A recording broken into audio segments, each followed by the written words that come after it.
If a recent archaeological discovery is correct, then everything we thought we knew about the Stone Age is wrong. A multinational research team has uncovered what they describe as the first evidence that Stone Age humans possessed a capability modern humans have entirely lost. A strange pattern, part ritual, part technology, etched deep into ancient stone. It appears in Africa, resurfaces in the Middle East, echoes across Europe, and even hides within the frozen caverns of Siberia. These people never met, never exchanged tools, never shared territory, and yet their markings match with eerie precision, as if they were guided by an understanding we no longer possess, an invisible method of survival buried beneath tens of thousands of years. If this is true, the real question is no longer how early humans survived, but why only we survived, while more than 10 other human species vanished. The mystery begins in a quiet African valley where red earth still glows under the morning sun and ancient pathways bear the faint traces of footsteps long erased from memory. Today, when we imagine Stone Age hunter-gatherers, we picture people living day to day, surviving through luck, instinct, and simple adaptation. But new discoveries suggest that image is incomplete. Stone Age humans may have relied on something far more sophisticated, a kind of knowledge transmitted not through speech or symbols, but through patterns, structures that connected people, landscape, animals, and time itself. The first clue emerged from a cave in Tanzania.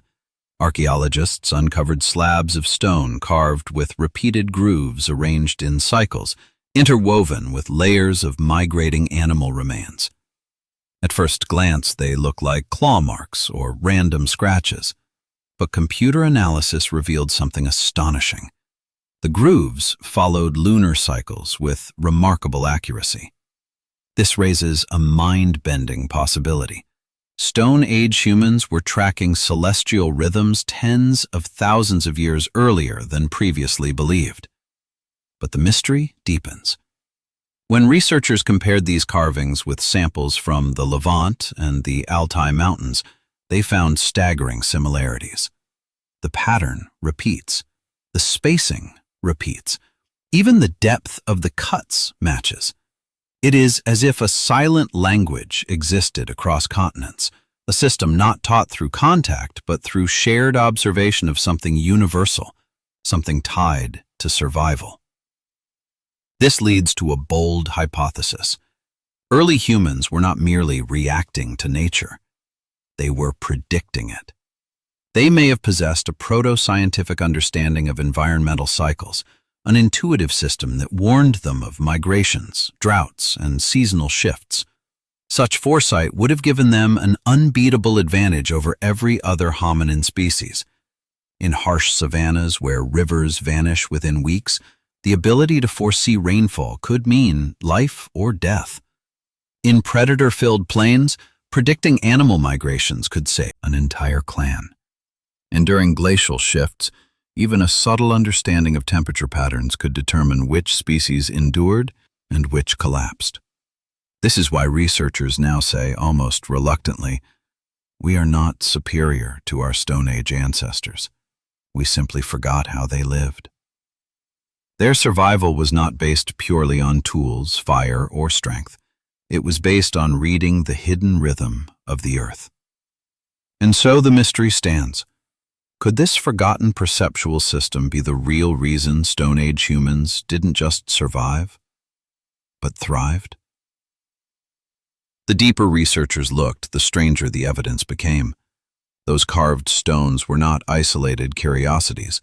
They formed a network of clues stretching across continents, as if scattered breadcrumbs left by people who understood their world in ways we can barely imagine. But the most unsettling discovery came from a site known as Grotte Njoro, a narrow cave where sediment layers revealed something impossible. Clusters of carvings that aligned not only with lunar cycles, but with ancient climate events recorded in natural ice cores thousands of kilometers away. How could hunter-gatherers who had never seen ice, never traveled beyond their region, sense changes occurring across the planet? One explanation emerged, controversial yet compelling. Early humans may have been deeply attuned to micro-shifts in nature, changes in animal behavior, humidity, winds, scents, cloud trails, patterns too subtle for modern senses. Over thousands of generations, this sensitivity may have evolved into an unconscious environmental radar, a perceptual skill we lost when agriculture, cities, and technology distanced us from the natural world. To survive the Stone Age was to live inside the environment, not beside it. And those who could read nature's signals would predict threats long before they arrived. Supporting this hypothesis, new research on surviving hunter-gatherer societies shows that they can name hundreds of wind types, recognize the faintest trail impressions, and predict rainfall from the movements of insects. These abilities seem supernatural to modern observers, yet they are cognitive tools shaped by countless generations. Could ancient humans have possessed an even more advanced version of this? Something we cannot measure today because we no longer have the senses for it? The matching carvings across Africa, Europe, and Asia suggest a common thread.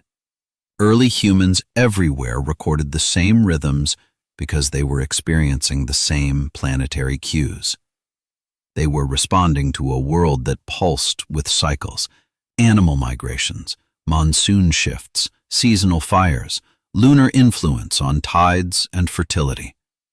Rather than inventing abstract symbols, they carved the patterns directly. They didn't need numbers or language. Their markings were memories, physical timestamps storing the Earth's behavior. Yet another layer of mystery emerges when examining the spacing of the grooves. In several sites, the distances reflect not just lunar cycles, but periods associated with animal breeding seasons and peak vegetation growth. This implies the carvings may have served as multifunctional calendars, maps of survival encoded into stone. Not to communicate with outsiders, but to remind future generations of the rhythms they must follow. The stones were not meant to be interpreted the way we read text today.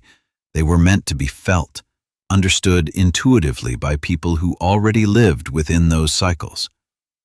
This realization led one researcher to remark, "These were not primitive people. They were specialists." Specialists not in engineering or mathematics, but in survival, able to sense environmental trends the way modern humans sense social cues. And just as we instinctively read facial expressions, they could instinctively read the earth. But if this ability was widespread, a troubling question arises. Why did only Homo sapiens preserve it long enough to thrive, while Neanderthals, Denisovans, and other hominins faded into extinction? Archaeological evidence shows that Neanderthals were powerful, resourceful, and even more physically capable than us. Denisovans thrived in extreme climates where oxygen levels were dangerously low. Yet something subtle differentiated our species, something beyond tool-making or language. Some anthropologists propose that Homo sapiens possessed a unique fusion of intuition and social communication. We could perceive patterns in nature and teach others how to interpret them. We turned instincts into culture, observation into shared memory. When a hunter sensed a shift in the winds, he could translate that feeling into a story the entire tribe understood. When a gatherer noticed a plant blooming early, it triggered adjustments in migration schedules. And when celestial cycles repeated, the knowledge was preserved in carvings, songs, and rituals. It was this combination, perception and transmission, that may have given our ancestors a decisive edge. The carvings were simply the visible residue of a much deeper system, a collective intelligence formed not by writing, but by thousands of interconnected minds responding to the same world. If this hypothesis is true, then the real reason Stone Age humans thrived lies not in their tools, but in their ability to collaborate around invisible information. Data carried in the wind, the stars, the soil, and the movements of animals. And as modern researchers continue decoding these enigmatic markings, they begin to suspect that the story of human survival is far more mysterious and far more profound than we ever imagined. Long before metal tools, written language, or permanent settlements, early humans appeared to navigate their world with a precision that defies modern expectations. Archaeologists once assumed our ancestors wandered in small, aimless groups, guided only by instinct and immediate needs. But a new wave of discoveries challenges this old narrative. Evidence from migration routes, hearth sites, and seasonal encampments suggests that Stone Age humans moved across landscapes with almost mathematical consistency. Their journeys followed cycles, star patterns, animal migrations, wind shifts that repeated year after year. It is as if they were following an invisible map, one written not on parchment but into the earth itself. This invisible map becomes clearer when researchers examine ancient pathways preserved in hardened sediments. Many of these routes run parallel to natural markers, crack lines on dry plains, the shadow cast by mountains during equinoxes, or the subtle curvature of rivers long since dried. These paths were not random. They were chosen because they offered resources at exactly the right time, roots ripening just as herds passed through, water puddling only briefly after lunar tides influenced inland winds, birds nesting predictably in seasonal waves.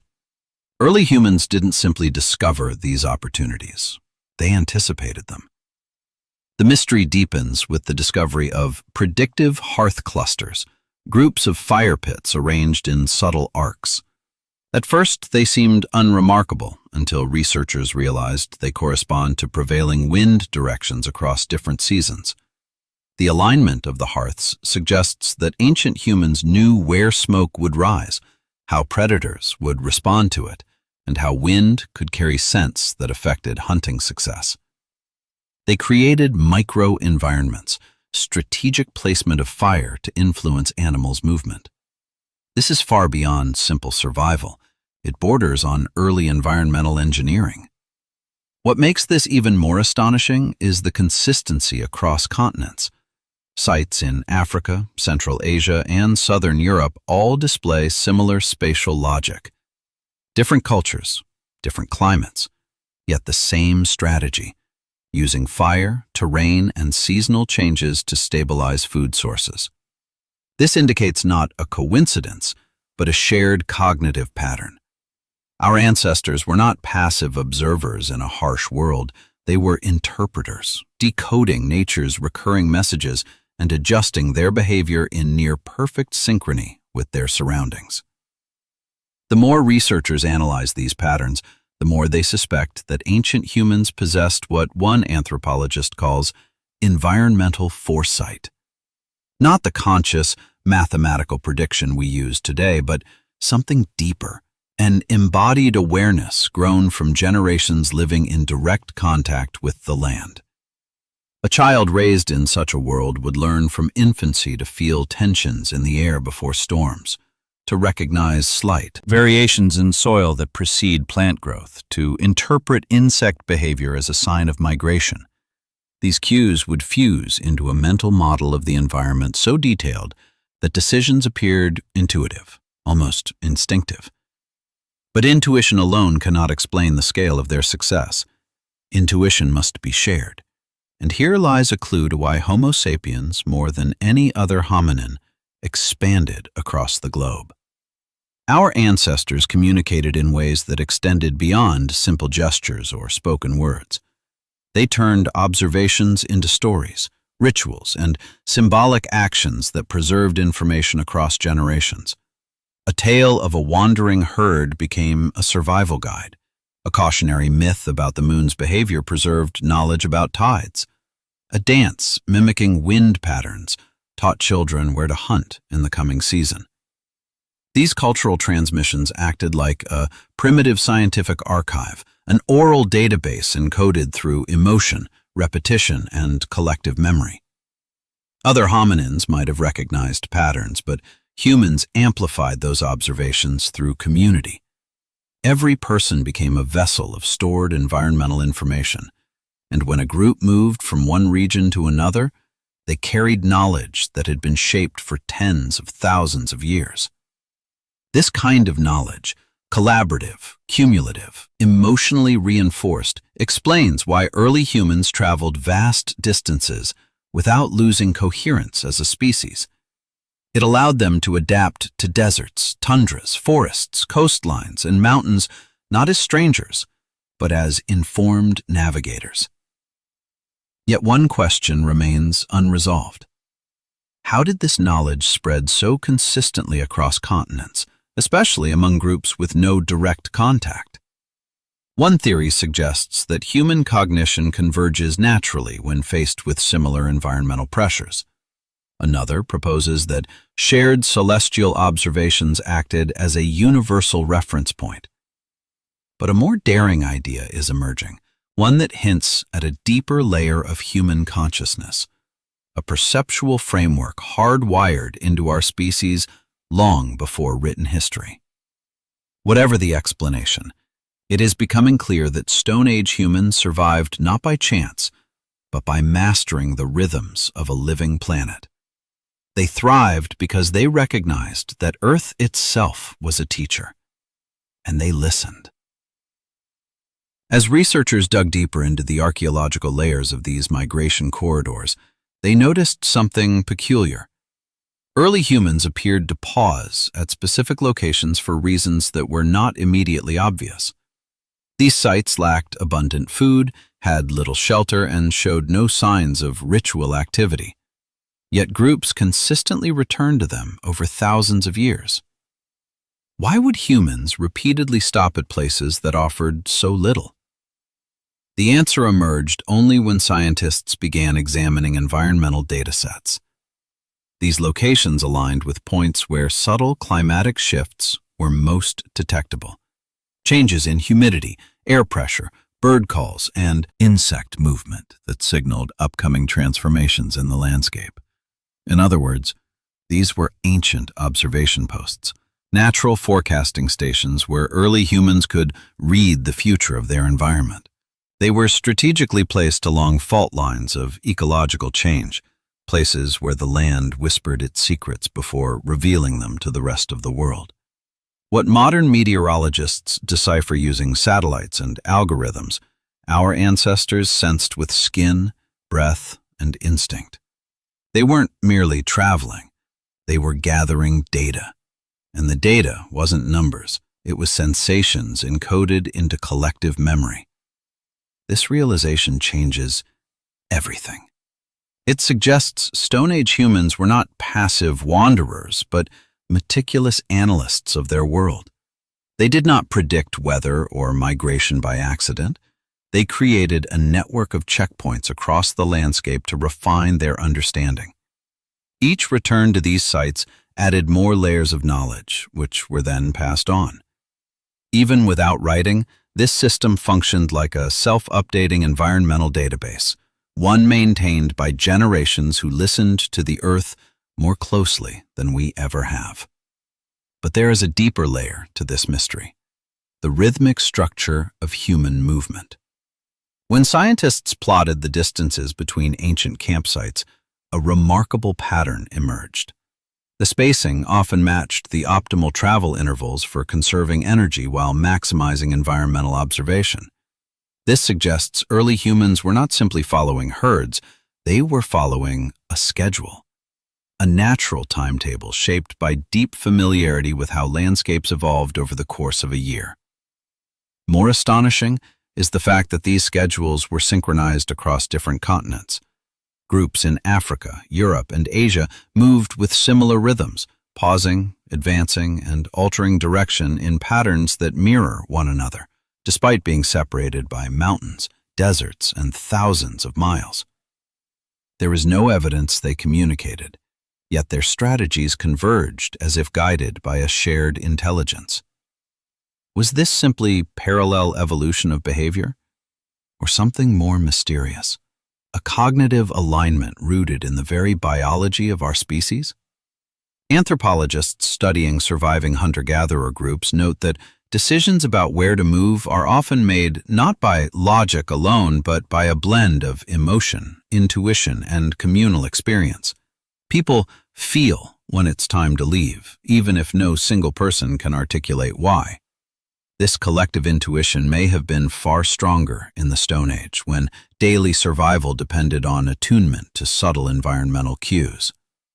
Some researchers believe this might represent a lost dimension of human cognition, a kind of shared sensory awareness, a pre-linguistic form of coordination that allowed whole groups to respond as one organism. If true, it would mean that early humans possessed a kind of natural synchrony, a biological clock ticking in harmony with the Earth's cycles. Modern life, with its artificial lights and rigid schedules, may have dampened or erased this ancient capacity, but traces of it remain. Experiments show that humans today unconsciously synchronize breathing, blinking, and subtle movements when cooperating. Perhaps in the deep past, this synchronization extended to environmental perception, guiding entire communities in unspoken unity. This opens a profound possibility. Stone Age survival wasn't merely the result of intelligence or technology, but of a deep connection to the planet, one far more intimate than anything we experience today. Humans thrived because they were not separate from nature. They were woven into its fabric, responding to its pulses as intuitively as animals sense earthquakes or birds navigate continents. But as archaeologists continued uncovering data from these ancient travel routes, another pattern began to emerge, one far more unsettling. Along with observation posts and predictive sites, there were locations that seemed to function as something else entirely. Meeting points. Places where different clans or tribes appeared to cross paths, exchange goods, and perhaps share knowledge. This raises a startling question.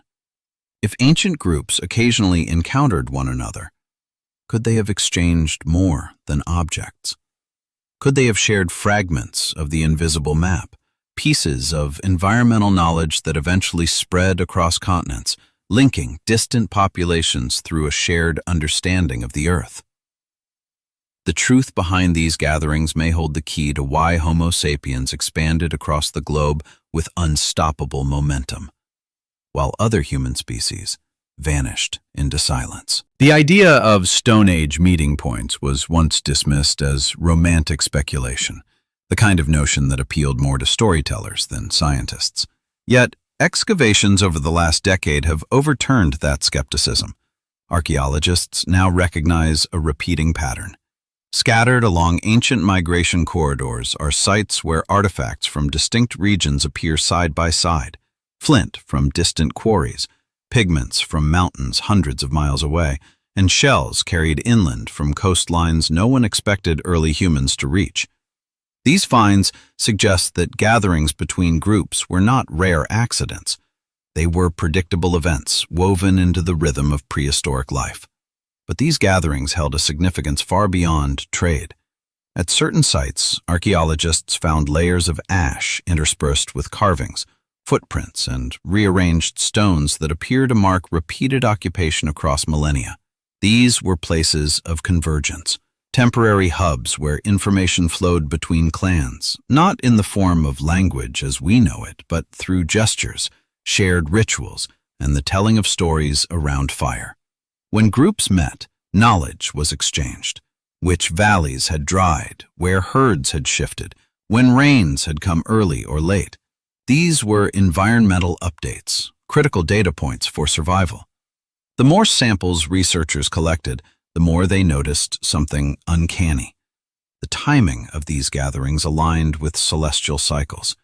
Many occurred around solstices or equinoxes, moments when shadows stretched long across the landscape and the movement of the sun provided natural markers.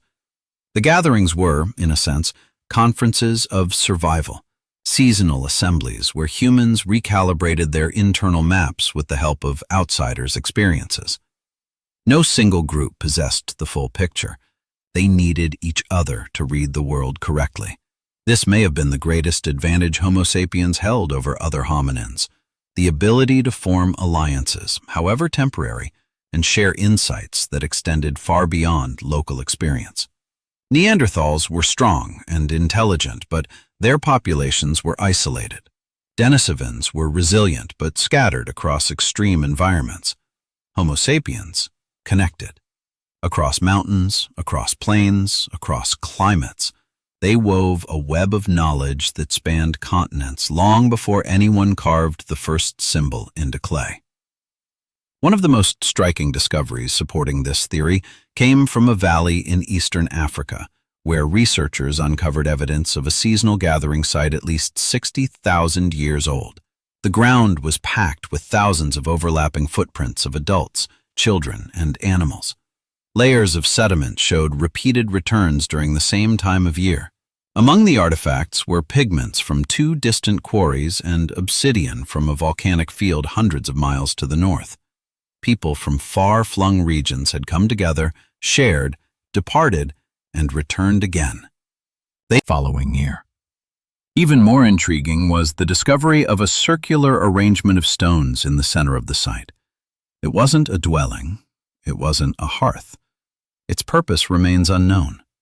Some researchers believe it acted as a meeting marker, a fixed point from which to orient the gathering. Others think it might have been a symbolic center, a place where stories were told, decisions made, and alliances strengthened. Whatever its purpose, it implies that gatherings were organized, not random. Humans were creating predictable systems of exchange long before agriculture tied us to specific locations. This pattern of shared information may explain how innovation spread so rapidly across early human populations. When a group learned a new hunting strategy, a new tool shape, or a new way to track the seasons, it could circulate through the network within a few generational cycles. The speed of this diffusion would have been unprecedented among other hominin species. Neanderthal innovations, for example, tended to remain confined to local regions. Human innovations, however, moved like waves. But beyond practical knowledge, something deeper was exchanged: worldviews.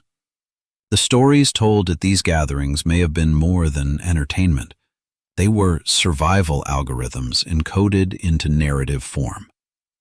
A tale about a disappearing river preserved knowledge of drought cycles. A legend about a star guiding hunters could encode migration patterns. Through story, emotion, and memory fused, allowing critical information to survive even when individuals did not. This cultural network, porous, shifting, resilient, was perhaps the first great achievement of Homo sapiens. It allowed our ancestors to adapt not as isolated groups, but as a collective intelligence. Yet one mystery remains. Why did some of these gatherings abruptly cease? Across several continents, sites show sudden abandonment, as if entire populations shifted routes or strategies simultaneously. Something changed, something powerful enough to rewrite the map ancient humans had relied on for generations. Was it climate? Competition? A cosmic event? Or something hidden deeper in the archaeological record? Whatever the cause, it marks a pivotal turning point in the story of human survival, one that would shape the destiny of our species. Archaeologists long believed that when gathering sites disappeared from the record, it simply meant groups migrated elsewhere. But as new excavation techniques revealed finer details, a more disturbing pattern emerged. These abandonments were not gradual or scattered. They were sudden and synchronized across vast regions. Sites that had been used for hundreds, sometimes thousands of years, were deserted within the span of a single generation. The footprints vanished. The hearths went cold. The trail of pigments and obsidian ended abruptly, as if an unseen signal rippled across the continent and instructed entire communities to retreat, regroup, or evolve. What could trigger such widespread and simultaneous shifts? Climate change is an obvious suspect, but the timing does not always align. In several regions, abandonment occurred during periods of relative stability, when rainfall, temperature, and fauna showed no dramatic fluctuations. This inconsistency pushed researchers to consider more subtle forces, biological threats, shifts in predator behavior, or astronomical events that disrupted traditional cycles. One compelling clue lies in the carvings left behind at several abandoned sites. These final markings differ sharply from earlier rhythmic patterns. Instead of orderly grooves and cyclic lines, they display jagged forms, abrupt interruptions, chaotic etchings, almost frantic compositions. To some archaeologists, they resemble warnings. To others, they are attempts to record something the ancient observers could not fully comprehend, something that violated the natural rhythms they depended on. A team analyzing one such site in the Levant discovered a sharp increase in charcoal microfragments within the sediment, suggesting widespread fires. But these were not cooking fires. The burn patterns indicate landscape-scale fires, perhaps natural, perhaps intentionally set.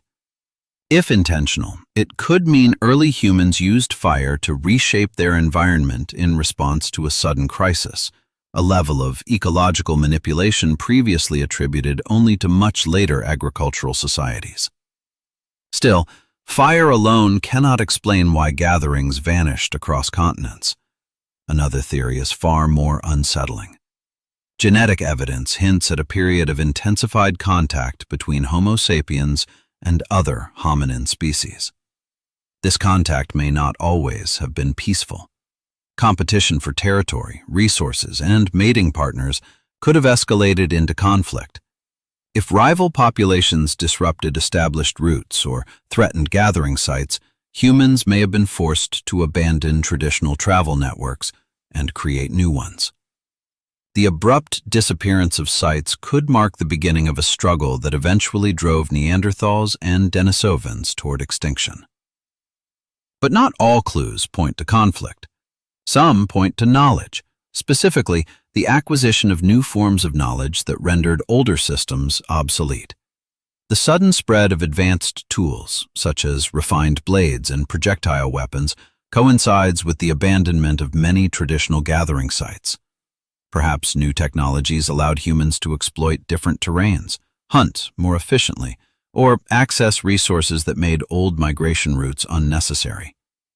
If so, this moment marks a profound shift from relying on environmental intuition to shaping the environment with deliberate innovation.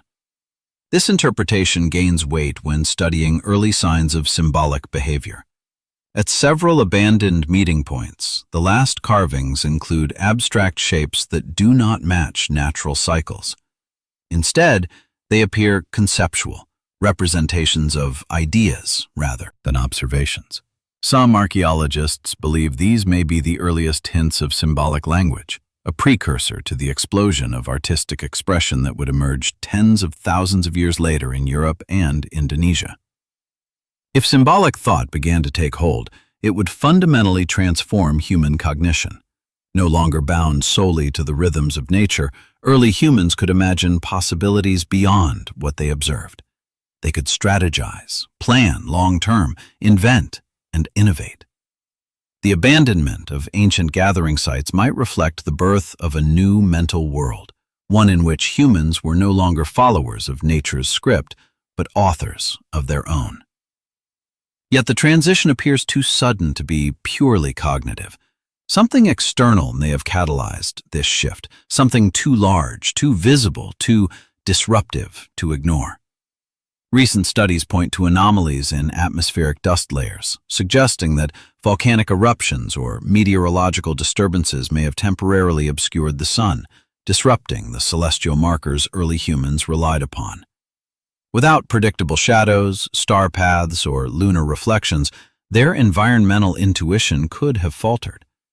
If their world became visually unpredictable, It would explain the chaotic carvings and abrupt relocations. Imagine living in a world where the sky no longer behaved as it always had, where winds shifted unpredictably, where animal migrations failed to follow their ancient paths. Such a rupture would shatter the foundation of Stone Age life. It would force humans to adapt rapidly, inventing new tools, new strategies, and perhaps entirely new ways of thinking. Whether caused by nature, conflict, or cognitive evolution, this abrupt turning point marks the beginning of something extraordinary. From the ashes of abandoned gathering sites arose a species more adaptive, more inventive, and more united than any before it. A species that would soon spread across continents with unprecedented momentum. But the question remains: what exactly triggered this ancient rupture? And why did only Homo sapiens emerge stronger on the other side? For centuries, scholars believed that the Stone Age unfolded slowly, a long, gradual march toward complexity. But the archaeological record tells a different story, a story marked by bursts of innovation, sudden disappearances, and abrupt transformations that ripple across continents.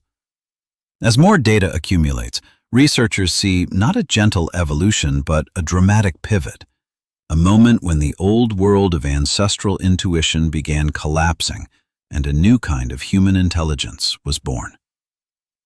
This turning point becomes clearer when comparing layers of sediment from sites before and after the Great Abandonment. Earlier layers show predictable rhythms, steady fires, balanced diets, stable tool shapes. Later layers reveal disruption. Toolkits expand suddenly, diets diversify, and settlement patterns shift in ways never seen before. It is as if humans were experimenting with strategies previously unimaginable, taking risks that would have been unthinkable in the tightly regulated rhythm of older systems. The most striking evidence of this shift comes from a series of cave shelters in eastern Africa, where researchers uncovered an explosion of tool variation within a narrow time frame. Instead of a single type of blade or scraper, dozens appeared, thin, thick, curved, serrated, heat-treated, pressure-flaked. This diversity suggests something profound. Humans were no longer relying on inherited solutions. They were testing, refining, innovating on an unprecedented scale. But such creativity does not emerge from comfort. Creativity blossoms in crisis. Around the same time, pollen records indicate subtle shifts in vegetation across vast regions, a sign of environmental stress. The change was not catastrophic, but enough to disrupt familiar food sources. When long-trusted cues failed, humans were forced to rethink their strategies. This tension between tradition and necessity may have sparked the cognitive revolution that reshaped our species. Yet innovation alone cannot explain the scale of the transformation. What stands out most in the archaeological record is the spread of symbolic artifacts, pigments, beads, engraved stones, objects that serve no immediate survival function.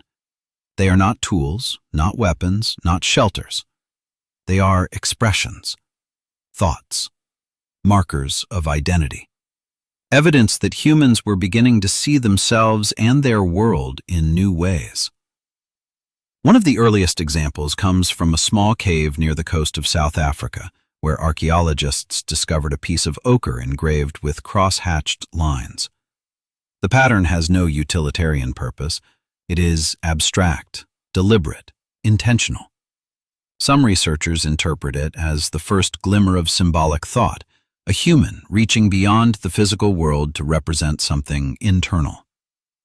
What sparked this radical leap in cognition?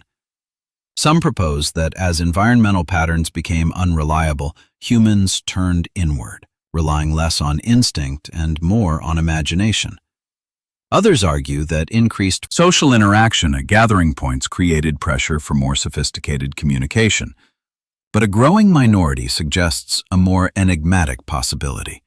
The collapse of old intuitive systems created a cognitive vacuum, forcing the brain to reorganize, to invent new ways of interpreting reality. This theory gains traction when examining the neurological demands of symbolic behavior. Abstract thinking requires mental mapping, the ability to connect unrelated concepts, to imagine scenarios not present in the immediate environment. These skills would later enable humans to create stories, laws, rituals, and ultimately civilization itself.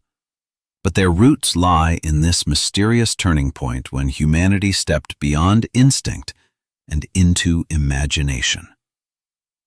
At the same time, population models reveal an unexpected trend. Instead of scattering into isolated groups, humans began forming larger, more interconnected networks. Movement patterns indicate that clans traveled farther, sought new partners, and exchanged innovations across greater distances. This increased genetic and cultural mixing accelerated the development of new ideas. Skills learned in one region could spread to another in mere generations. The human web stretched wider, stronger, more adaptable. Another clue emerges from the increasing use of fire, not just for warmth or cooking, but for transforming materials. Early humans began heat-treating stones to enhance their sharpness, a technique requiring precise control of temperature and timing. This suggests an advanced understanding of cause and effect. Fire, once a natural force to be respected, became a tool to reshape the physical world. It marked a psychological shift. Humans no longer adapted solely to nature, they began to alter nature itself. Yet beneath this flowering of creativity lies a haunting question. Why did these changes occur so suddenly, and why did they favor Homo sapiens alone? Other hominins coexisted with us at the time. They shared similar environments, faced similar challenges, and possessed comparable physical capabilities. But they did not experience the same cognitive explosion. They did not produce symbolic art, did not vary their tools widely, did not expand across continents with such relentless energy. Something unique happened to our species, something powerful enough to transform perception, ignite imagination, and break the cycle of instinct that bound the ancient world. But what was it? A shift in environment? A genetic mutation? A new form of social structure? Or something so subtle and pervasive that it leaves no direct trace, only echoes in the artifacts and ashes of the past? The next chapter of this mystery begins with a discovery deep within a forgotten cave, a site whose walls hold clues that may reveal the true origin of the human mind as we know it. Deep within a narrow canyon on the edge of an ancient lake bed lies a cave that archaeologists once dismissed as unremarkable. It held no dramatic paintings, no large hearths, no elaborate burials. But when researchers began examining the deeper layers, levels untouched by humans for more than 70,000 years, they found something that would challenge every assumption about the origins of human cognition. The walls were covered not with images, but with faint, nearly invisible traces of repeated touch. Microscopic analysis revealed patterns of oils, pigments, and abrasion marks left by human hands that had brushed the same spots over generations. These were not random gestures.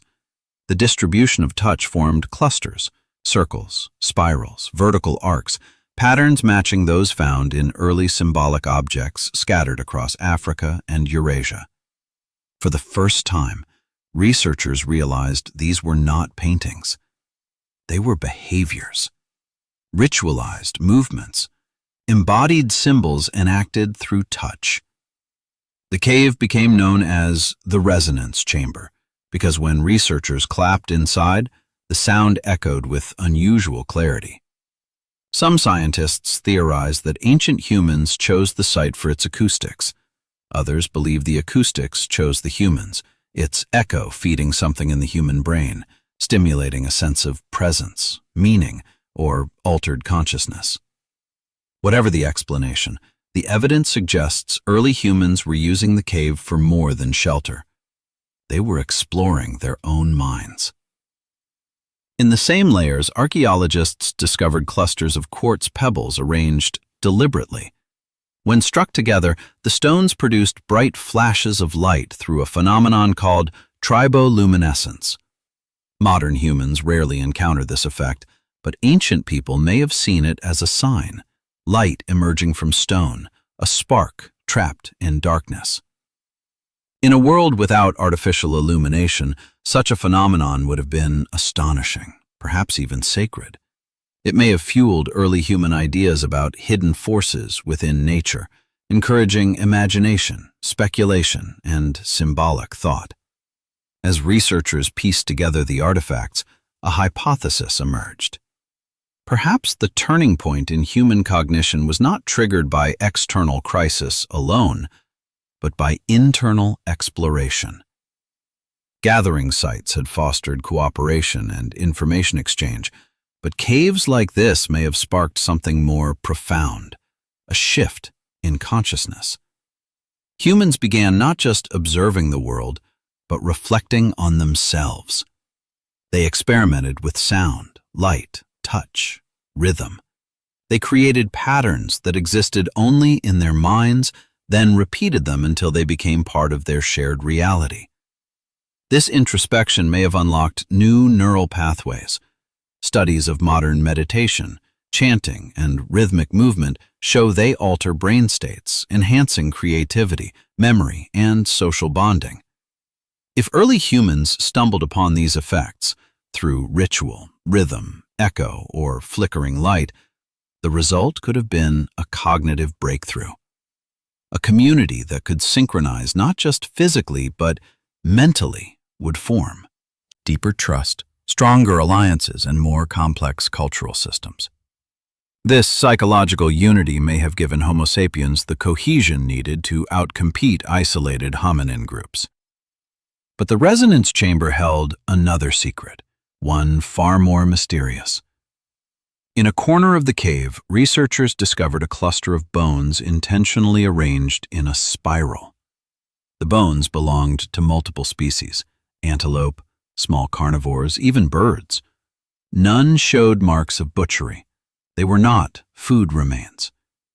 The spiral pattern mirrored the touch marks on the wall, suggesting a symbolic connection. Yet the meaning is lost to time. Some interpret it as an early form of ritual. Others believe it was a mnemonic device, an arrangement used to teach patterns or cycles.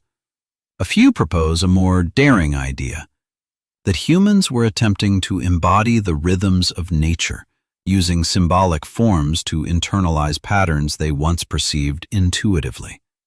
In this view, the spiral is not just decoration, it is a diagram, a tool to restore the environmental intuition that had begun to falter as the world became unpredictable.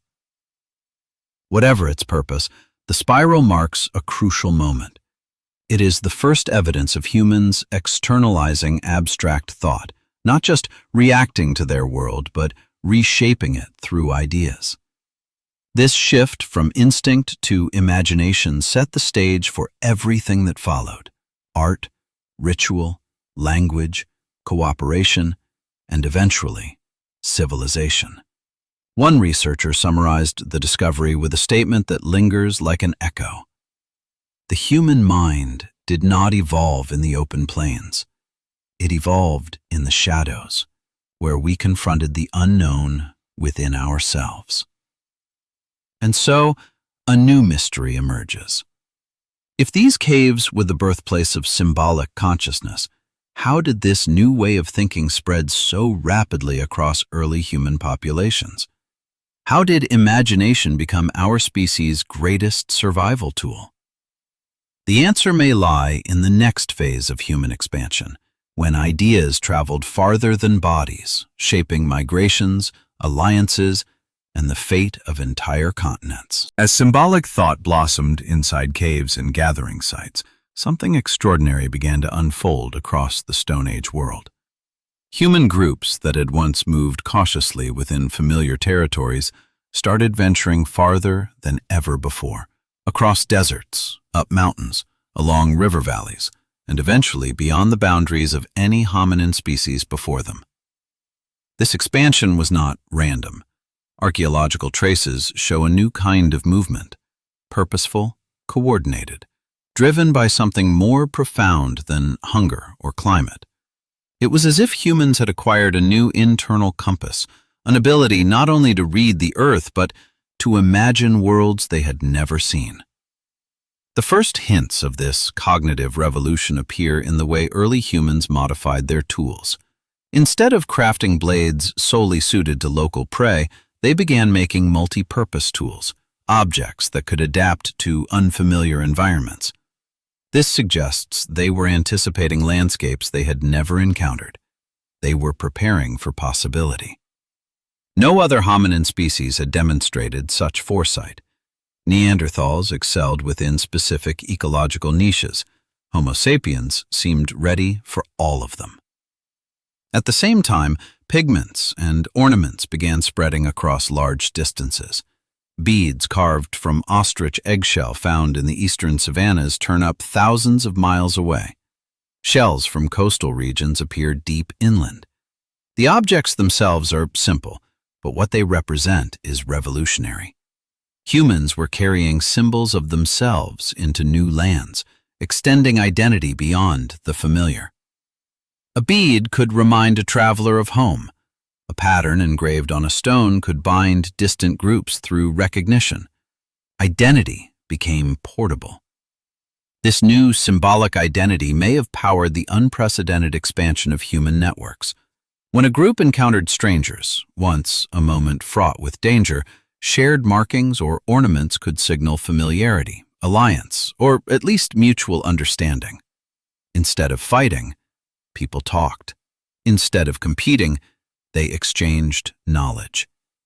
This made human migrations safer, faster, and more efficient than any previously observed in the archaeological record. Sharing symbols was sharing trust. Alongside trust came innovation. As groups mixed and exchanged ideas, entire tool industries transformed. In regions like Eastern Africa and the Levant, the diversity of tool forms doubled in a geological instant. Innovation no longer spread slowly from one valley to the next, it leapt across thousands of kilometers. A new approach to crafting stone might appear in a coastal shelter and then reappear deep inland within a few generations. This acceleration suggests that symbolic communication, stories, rituals, teaching, had grown powerful enough to transmit complex knowledge without direct demonstration. Humans could now pass ideas from mind to mind across vast distances. This shift fundamentally altered the human relationship with the world. Where earlier hominins reacted to their environment, Homo sapiens began predicting and adapting with unprecedented flexibility. They were no longer bound by inherited patterns. They could create new ones. Cultures diversified, toolkits multiplied, migration routes expanded. The Stone Age had become a laboratory of human possibility. But expansion brought new challenges. When humans reached unfamiliar territories, they encountered animals, climates, and landscapes unlike anything in their ancestral homes. Saber-toothed predators roamed dense forests. Frozen grasslands stretched endlessly beneath pale northern skies. Rainforests pulsed with sound, heat, and danger. To survive, humans had to invent new strategies, and they did, again and again. They learned to track Ice Age herds across tundra. They mastered fire in humid tropics. They forged shelters from snow, bone, and hide. Every environment demanded imagination. Every survival story was a triumph of mind over circumstance. One of the most startling signs of this new adaptability comes from the footprints left behind in ancient mudflats across East Africa. Tracks reveal groups traveling at a speed and rhythm indicating coordinated movement, almost like a choreographed migration. Children, elders, hunters, gatherers, they traveled together, in unison, covering vast distances without breaking formation. This implies planning, leadership, and shared purpose. It also hints at something deeper. Humans were becoming storytellers of the future, envisioning destinations long before reaching them. But imagination alone did not fuel this expansion. There was another element, something even more powerful and mysterious: shared belief. As symbolic thought spread, so did early cosmologies, ideas about the sky, the earth, and unseen forces that shaped reality. These beliefs unified groups, guided decisions, and offered comfort in unfamiliar lands. They created coherence where danger and uncertainty reigned. With beliefs came rituals, and with rituals came identity strong enough to bind clans across continents. The world was no longer a void of unknowns. It was a landscape filled with meaning. Migration became not merely survival, but purpose. Yet this sweeping expansion raised an inevitable question. How did humans maintain coherence across such astonishing distances? How did a species scattered across continents remain one people with shared cognitive foundations and compatible symbolic systems?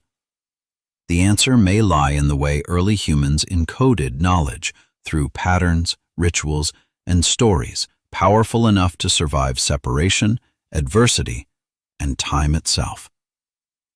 These cognitive threads wove humanity into a single tapestry even as we spread across the world. But this story is only beginning. Ahead lies one of the greatest mysteries of all: how humans crossed thresholds that no species before them had ever dared to cross. As human groups pushed deeper into unfamiliar territories, the archaeological record reveals something astonishing. Despite being separated by deserts, mountains, and ice, their symbolic traditions remained strangely interconnected. Patterns carved into ochre in southern Africa resemble markings later found in the Arabian Peninsula. Beadwork styles appearing near ancient lakes reappear hundreds of kilometers away along migrating river channels. Even the earliest traces of musical instruments, hollow bones, pierced stones, share structural similarities across vast expanses of land. This means one extraordinary thing. Ideas were traveling farther and faster than humans themselves. Archaeologists call this phenomenon cultural drift, but the term barely captures its mystery. It wasn't simple imitation or trade, it was continuity. Mind to mind, clan to clan, even across generations that never met. Something in the emerging symbolic systems allowed humans to transmit shared concepts through stories, rituals, and myths that traveled with groups like invisible companions. One example stands out. Across multiple continents, researchers identified a recurring motif: a spiral carved into stone, bone, or wood. It appears first in small, simple forms, but within a few thousand years it becomes elaborate, adorned with branching lines or dots. The meaning is lost, yet its presence is unmistakable. A symbol so persistent and widespread that it may represent humanity's first universal idea. Some anthropologists believe it encodes cycles: migration, seasons, life, death. Others propose it symbolizes movement itself, a reminder that humans belong to the Earth's rhythm of constant change. Whatever its meaning, the spiral acted as a bond, an anchor of identity during migrations that often stretched beyond the horizon of the known world. A group entering a new land might carry the spiral etched into a tool handle or painted onto a piece of hide. Another group encountering the symbol could recognize it instantly, even without words. It was an early language, not of speech, but of shared worldview. But symbols alone could not maintain cohesion across continents. Something more dynamic was at work: storytelling. Studies of modern oral cultures reveal that stories can transmit massive amounts of information: weather patterns, animal behaviors, spiritual concepts, with astonishing accuracy across hundreds of years. The earliest humans, living in intimate communities, likely mastered this skill long before language evolved into its modern complexity. Even simple narratives could encode survival strategies, where the herds travel, which winds precede storms, how to read the night sky. As humans traveled, these stories evolved, diverged, and recombined, yet they preserved a common structure. They acted as mental maps, guiding migrations across plains and forests that no one had seen before. This cognitive inheritance made humans adaptive in ways no other species could match. They didn't need to learn the world from scratch. They carried the world within them. At the same time, ritual played a profound role in binding communities. Archaeological sites show early evidence of coordinated ceremonies, arrangements of stones, pigments scattered in deliberate patterns, circles etched into earth or cave floors. These rituals weren't entertainment. They were synchronization events, aligning minds and emotions within a group. A unified group functions like a single organism, predictable, cohesive, capable of coordinated action during long journeys or dangerous hunts. But some rituals hint at something deeper, something unsettling. At several sites in Africa and Eurasia, researchers found evidence of ritualized sensory manipulation, patterns of light and sound that may have induced altered states of consciousness. Flashes of triboluminescent quartz, rhythmic drumming on hollow logs, echoing chants in narrow caverns. These experiences may have forged profound bonds within groups, anchoring traditions that would persist across thousands of kilometers. And perhaps most intriguingly, these rituals may have amplified human imagination. Altered states allow the brain to form new associations, perceive patterns, and generate creative solutions. A group that practiced such rituals regularly would possess a collective imagination far more powerful than that of any other hominin species. That imagination, fused with symbolic systems and oral knowledge, became a force capable of reshaping the world. Yet even as humans spread outward, they retained an astonishing degree of similarity in their symbolic behaviors. This raises one of the deepest questions in anthropology. How did humanity remain one species, culturally and cognitively aligned, despite being scattered across continents? Some researchers point to language, others point to shared ancestors. But a growing number believe the real answer lies in the earliest symbolic systems, patterns so fundamental that they became part of human identity itself. These systems were not just expressions, they were frameworks for understanding reality. They shaped memory, attention, emotion, and decision-making. They made human thought compatible across thousands of miles. This shared cognitive foundation ensured that when groups met, after months, years, or generations, they recognized each other not as strangers, but as kin shaped by the same ancient code of symbols, stories, and rituals. And as these shared frameworks solidified, humanity began to cross thresholds once believed impossible, moving through deserts once thought uninhabitable, climbing mountains that towered like walls, and eventually leaving Africa entirely. Ahead lies one of the greatest leaps in the human saga, the moment our ancestors stepped into lands no hominin had ever walked, carrying with them not just tools and fire, but the first blueprints of imagination itself. As the symbolic revolution matured, something remarkable happened. Human footsteps began appearing in places no earlier hominin had ever reached. The edges of Africa, once the cradle and boundary of our species, became gateways. Across deserts shimmering with heat, along coastlines carved by ancient tides, over mountains dusted with snow, early humans moved outward with a confidence that defied logic. What compelled them to leave a continent where their ancestors had lived for hundreds of thousands of years? Survival? Curiosity?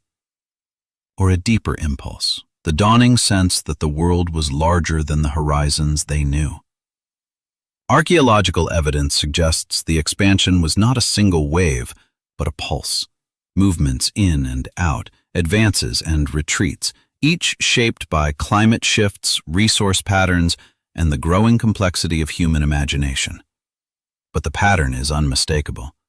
Once symbolic culture emerged, migration accelerated dramatically. Humans who once stayed within familiar valleys began navigating landscapes no hominin had survived before. The first major route followed the coastline along the Red Sea. Here, early Homo sapiens exploited a rich ecosystem of shellfish, mangroves, and tidal pools.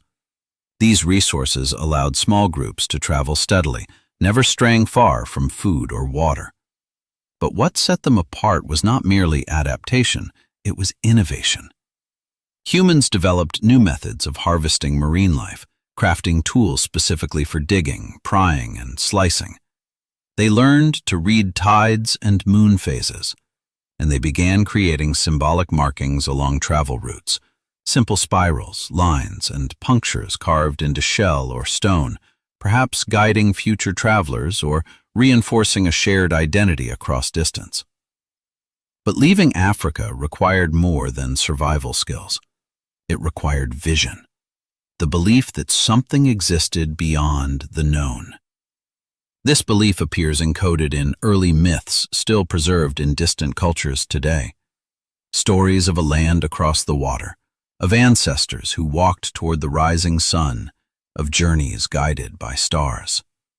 Such myths may be echoes of the first crossings, memories carried through generations as humans stepped onto foreign soil. The first major threshold beyond Africa was the Arabian Peninsula. At the time, it wasn't the desert we know today. Seasonal rivers flowed through its interior, and grasslands supported herds of gazelle and wild cattle.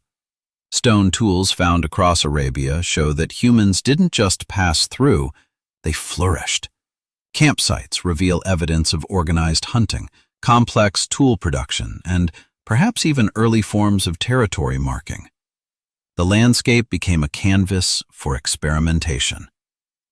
But with new lands came new challenges. Predators unfamiliar to African hunters prowled the plains. The climate oscillated between wet and dry cycles.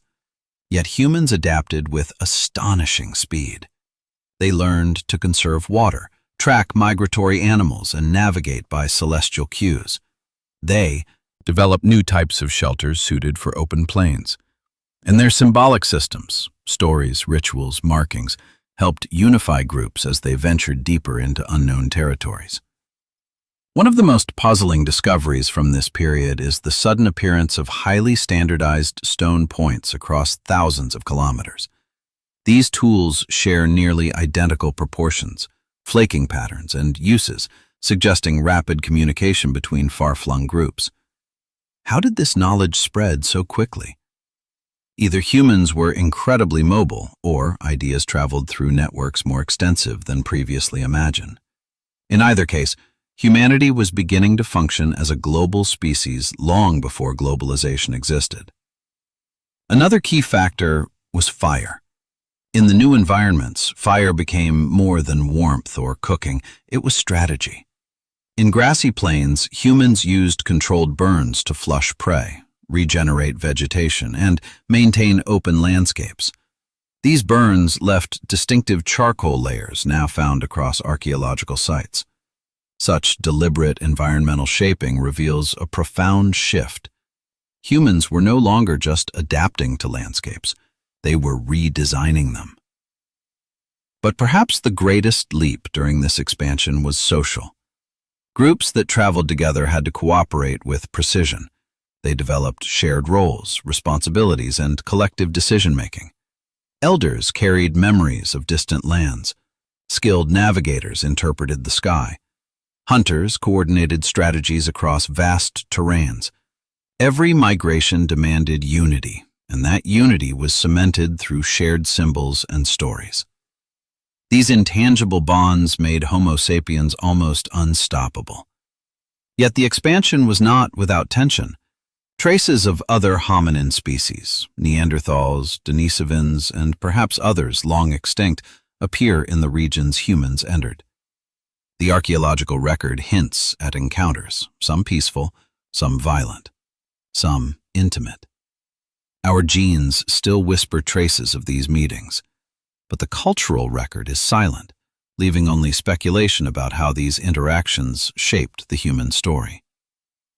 What is clear is this: once humans left Africa, nothing on Earth could contain them. Their symbolic minds, social structures, and relentless adaptability pushed them farther, across mountains, through forests, into icy realms no warm-blooded primate should survive. And at the edge of this vast push lies one of the most profound mysteries of all. The moment humans first entered a frozen world dominated by giants, shadows, and cold. Siberia. This next frontier would test the limits of human imagination and forever alter the course of our species. When early humans first stepped into the northern frontiers, regions where winter swallowed daylight and ice carved the land into jagged mirrors, they were entering a realm no hominin had ever truly mastered. Siberia, with its forests of towering larches and tundras echoing with the cries of giant predators, was a world sculpted by cold. Yet humans did not turn back.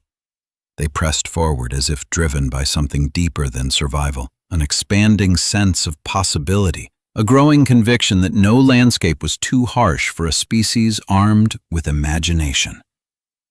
The earliest footprints in this frozen world belonged to groups who had already traveled thousands of kilometers from Africa. Their journey had transformed them. They carried symbols etched into bone, tools shaped through new techniques, and stories passed down through generations. But here, on the edge of the world, old knowledge was no longer enough. The challenges were unfamiliar, unforgiving. Temperatures plunged far below freezing. Food sources were scarce and unpredictable. Nights stretched endlessly. And yet, the archaeological record reveals that humans adapted almost immediately. At some of the earliest Siberian sites, researchers found remnants of sophisticated hearth structures, carefully arranged stones that maximized heat, protected the fire from wind, and allowed slow, controlled burning. These hearths weren't accidental. They were engineered.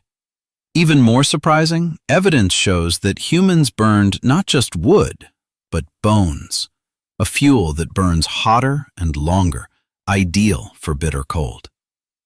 This adaptation alone marks a revolutionary shift in how humans understood their environment. But there's something even more remarkable: the tools. In this frozen world, humans invented microblades, slender, razor-sharp stone fragments that could be embedded into handles to create composite tools. Lightweight, efficient, and extremely durable, these blades represent a leap in cognitive planning. A single stone could produce dozens of microblades, each replaceable, each uniform. This modular system allowed hunters to repair weapons on the move, a vital skill in a world where every moment of vulnerability could be fatal. Such innovation suggests not just intelligence, but foresight, a trait we've seen building through every chapter of humanity's journey. Yet innovation alone could not tame the cold. Humans needed something more profound: cooperation on an unprecedented scale. Archaeological evidence reveals large communal shelters, some dug partially into the earth, insulated with animal hides, reinforced with mammoth bones. These structures were designed to house multiple families, allowing warmth, labor, and resources to be shared. This level of communal living far surpasses anything known from earlier periods. It hints at evolving social structures where survival depended not on individual skill, but on the unity of the group. Inside these shelters, humans organized space deliberately. Sleeping areas in protected corners, tool-making zones near hearths, storage pits dug into the permafrost. The arrangement reflects planning, hierarchy, and perhaps even early forms of leadership. The cold demanded order, and humans provided it. But in the quiet shadows of these shelters lies an even more enigmatic discovery. Personal ornaments, tiny beads made from ivory, stone pendants shaped by careful hands, carvings of animals whose breath froze in the air. These items served no functional purpose.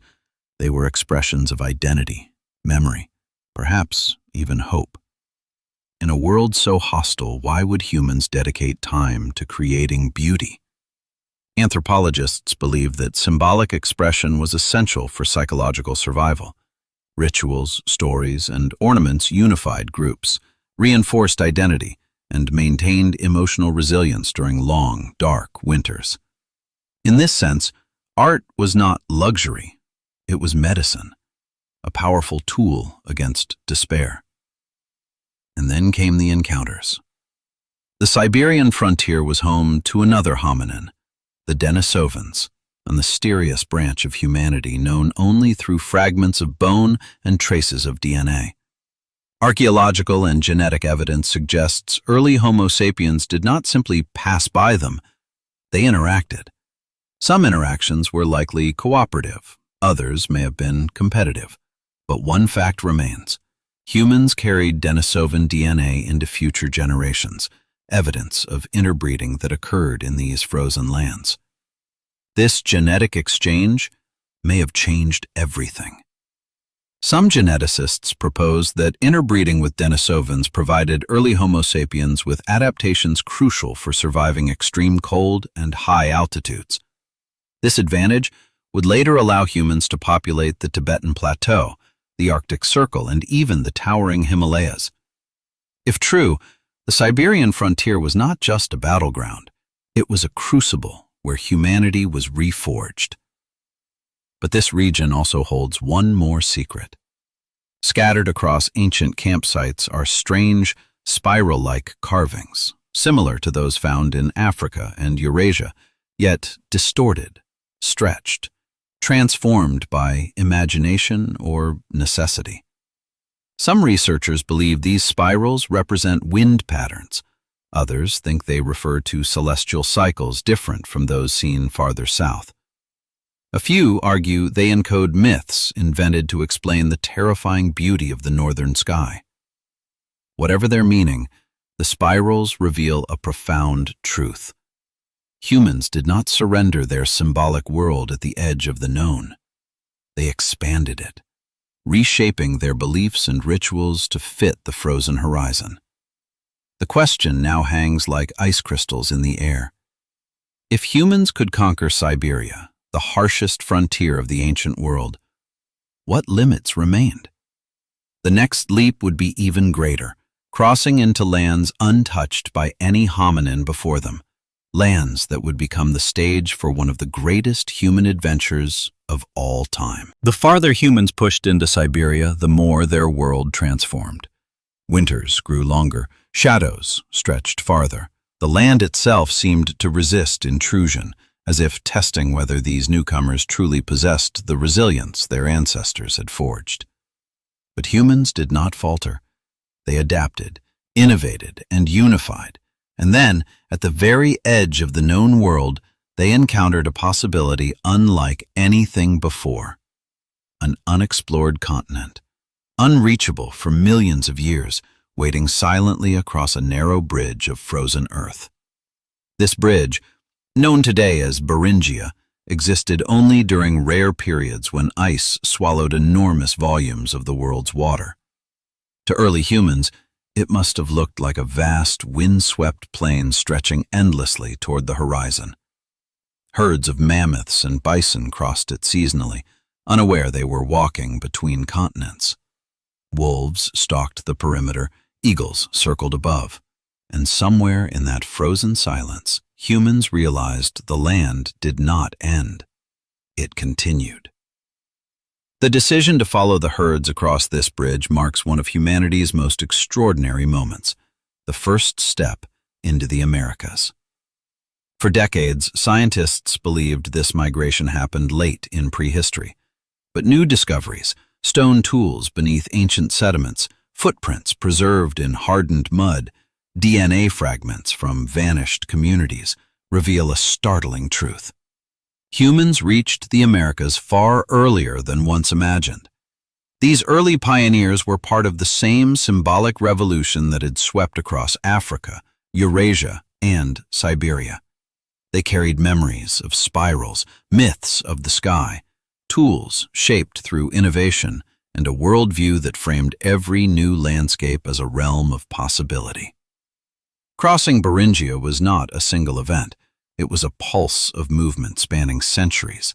Campsites on the western and eastern edges show similar tool types and symbolic artifacts, suggesting groups traveled back and forth, exploring, retreating, advancing again.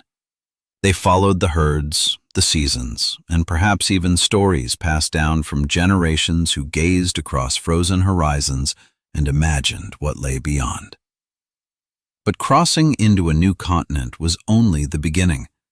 Once in the Americas, humans encountered ecosystems unlike anything in their ancestral homelands. Towering forests, endless grasslands, deserts of red stone, ice fields that glittered beneath auroras. They faced animals of staggering size, mammoths massive as moving hills, ground sloths towering above any human, saber-toothed predators whose presence turned every shadow into threat. Yet humans did not respond with fear. They responded with imagination. At some of the earliest American sites, archaeologists find evidence of experimental tool-making. Humans crafted spear points with unprecedented precision, developing fluting techniques that allowed weapons to penetrate thick hides. Such innovation did not appear slowly. It emerged rapidly, perhaps within a few generations of arrival. This suggests that entering a new continent did not overwhelm humans. It ignited them. But the most mysterious evidence comes from a site where ancient footprints, not tools, not bones, but the impressions left by human feet, lie preserved in sediment older than any previously known traces. Among them are the prints of children running, adults walking in purposeful lines, and one set moving in a zigzag pattern interpreted as someone carrying another person while adjusting their pace. These footprints are not just evidence of presence. They are evidence of humanity, of care, coordination, and curiosity. The symbolic revolution continued here as well. At several early American sites, spiral motifs appear once again, carved into bone or etched into soft stone. But these spirals differ from those in Africa or Siberia. They are sharper, more angular, perhaps reflecting new environments and interpretations. This transformation suggests that symbols were not static. They evolved as humans encountered new worlds. As the land changed, so did the mind. Meanwhile, rituals adapted to new landscapes.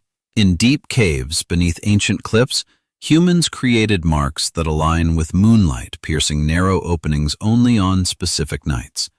They mapped the skies, tracking stars unfamiliar to their ancestors.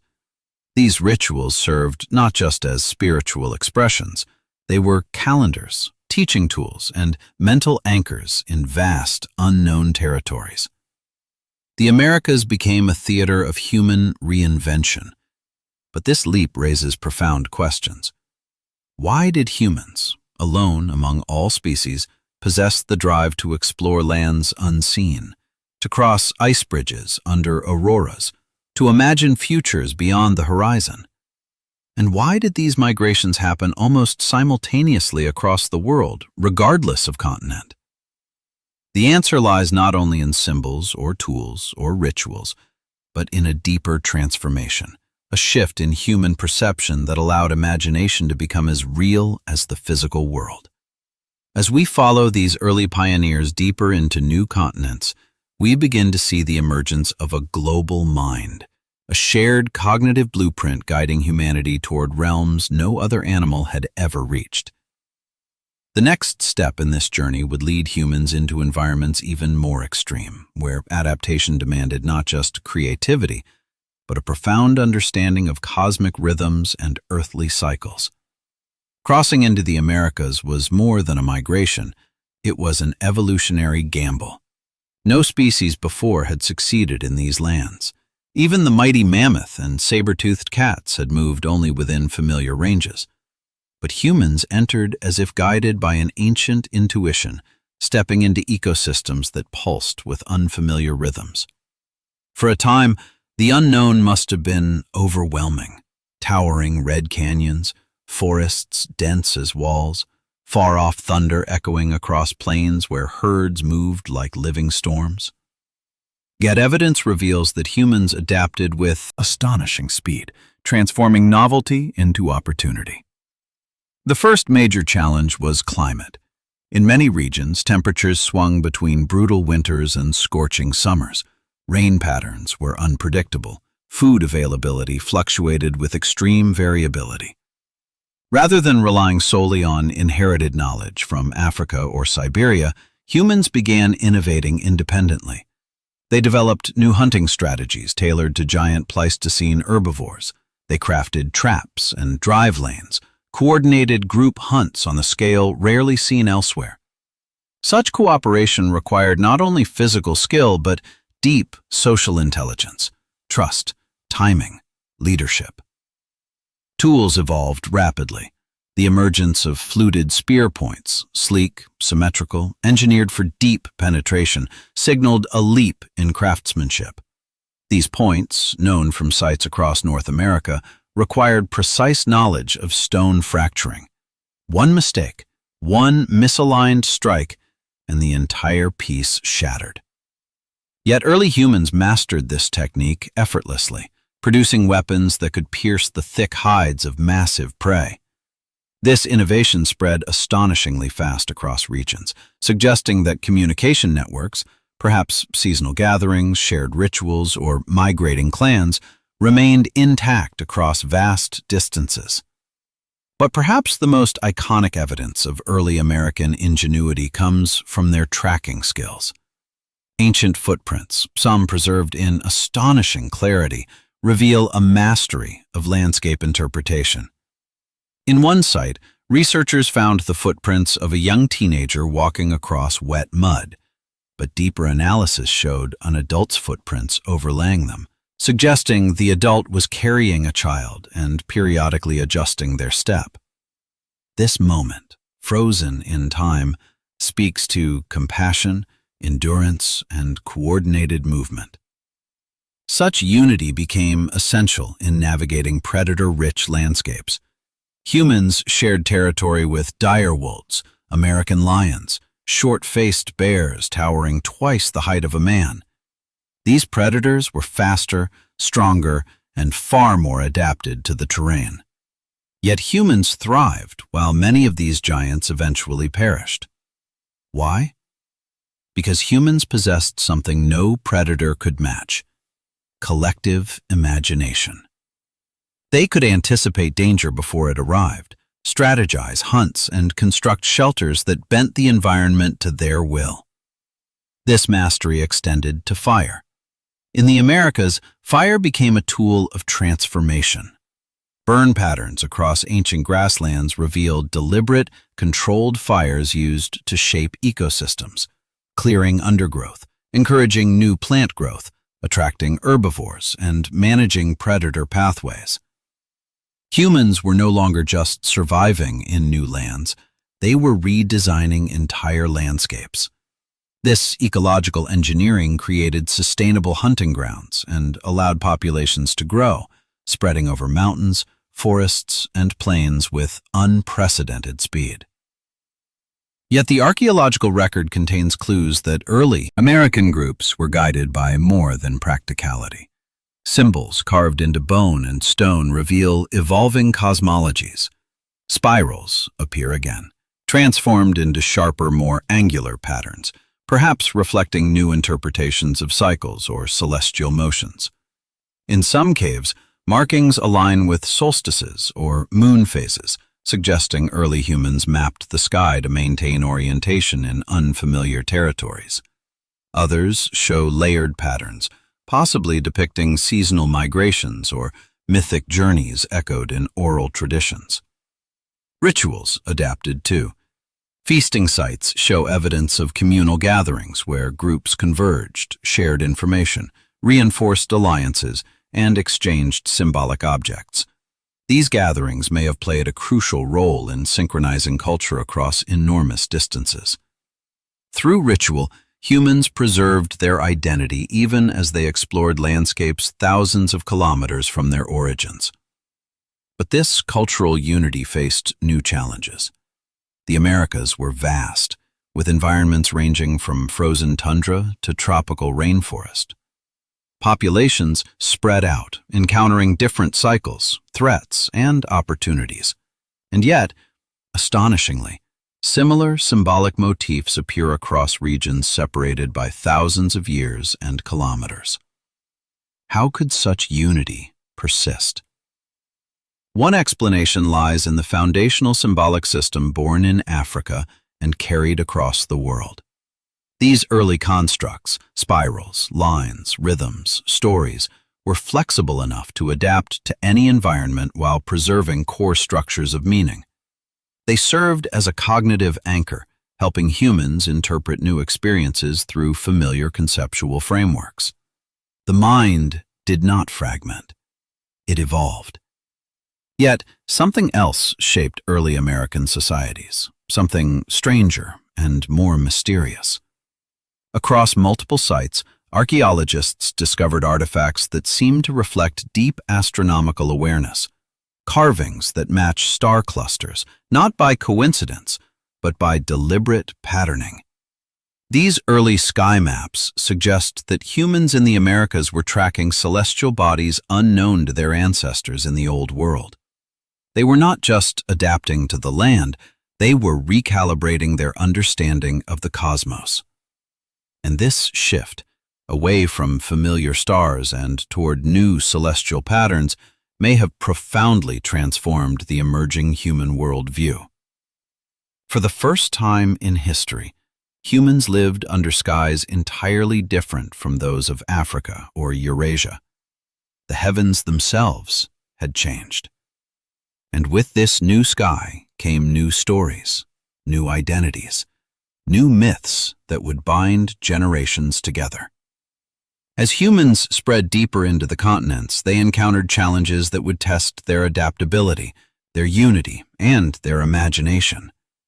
But these trials would not break them. They would define them. Ahead lies one of the most profound episodes in the human journey: the rise of social complexity, the dawn of new forms of leadership, and the emergence of cultural identities that would shape the world for millennia. As humans spread across new continents, surviving harsh climates and unimaginable predators, something remarkable began to unfold within their communities. The same imagination that had carried them beyond Africa now began reshaping their social lives. Cooperation, once a tactical necessity for survival, evolved into complex systems of hierarchy, identity, and collective decision-making. The archaeological record reflects this transformation in subtle but unmistakable ways. Buried ritual objects, spatially organized settlements, rich symbolic artifacts. Humanity was on the brink of becoming something fundamentally new, a species that not only thrived in its environment but reshaped the very structure of its social world. The first clues come from ancient dwelling sites that betray unexpected levels of organization. Instead of scattered shelters, some human groups built clustered camps arranged in deliberate patterns, circles, crescents, or rows aligned with environmental markers. Hearths were placed with attention to wind direction. Storage pits occupied centralized protected areas.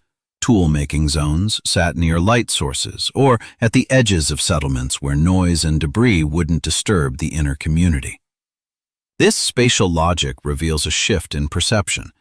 Homes were no longer temporary shelters, but shared spaces governed by rules, roles, and a sense of belonging. Within these camps, archaeologists discovered evidence of distinct activity areas, spaces designated for childcare, communal rituals, food preparation, and the crafting of symbolic objects. Such specialization implies leadership roles, shared responsibilities, and collective planning. Someone had to decide where to place shelters, when to move, how to coordinate hunts, and how to maintain harmony among diverse personalities. Leadership may not have looked like kings or chiefs, but it existed nonetheless. Influential storytellers, skilled hunters, wise elders, or charismatic ritual leaders whose voices shaped group decisions. But perhaps the most intriguing transformations came from ritual. Early humans began conducting ceremonies not just for survival, but for meaning, for identity. At several sites, archaeologists uncovered caches of carefully arranged bones, pigments, feathers, and small carved stones. These objects appear intentionally grouped, often buried beneath hearths or placed in the center of circular structures. Such rituals could have served many functions, marking seasonal transitions, celebrating successful hunts, honoring ancestors, or reinforcing bonds between groups. What matters is not the specific purpose, but the cognitive leap. Humans no longer lived solely in the world of the immediate. They inhabited a world of ideas, symbols, and shared beliefs. These beliefs played a crucial role in shaping social cohesion. In environments where clans traveled long distances, rituals created a shared identity that persisted even as families split, merged, or migrated. Stories told around the fire became the backbone of community memory, transmitting lessons, values, and cosmologies. Through story, early humans preserved not only practical knowledge, like hunting strategies or weather predictions, but emotional truths about courage, loss, and belonging. The earliest evidence of narrative structure appears in these contexts: carved sequences on bones, repeating motifs in symbolic art, and spatial patterns that suggest ritual reenactments. But ritual and story were not the only forces reshaping society. Trade, primitive but powerful, began weaving early human groups into vast cultural networks. Obsidian from distant volcanic fields appears in camps hundreds of kilometers away. Shell beads crafted along coastlines appear deep in continental interiors. Even pigments, used in ritual contexts, often originated far from the sites where they were found.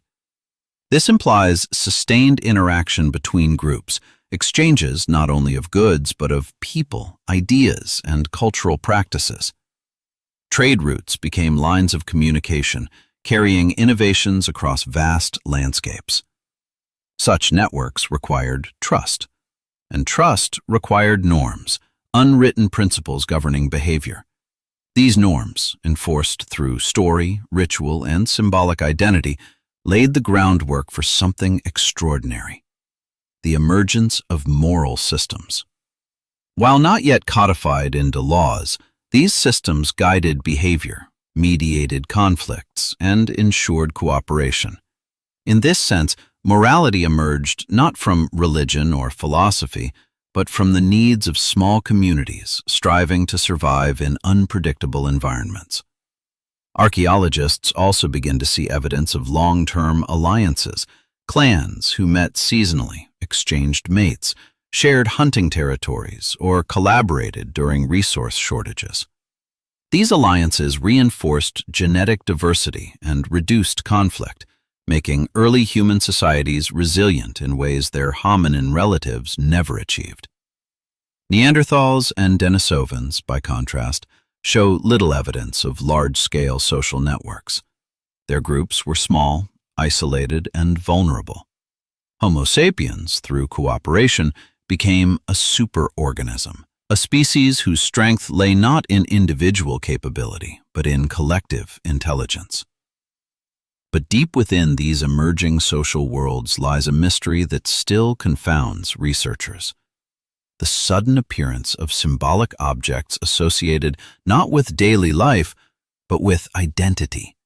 Beads worn on the body, pigments applied to skin, pendants carved into shapes reminiscent of animals or celestial forms. These items suggest that early humans began asking questions no other species had ever asked. Who am I? Who are we? What is our place in the world? Identity, dynamic, symbolic, unifying, became one of humanity's greatest tools. It allowed groups to distinguish themselves, maintain cohesion, and preserve traditions across generations. Identity allowed culture to form. Yet with identity came complexity.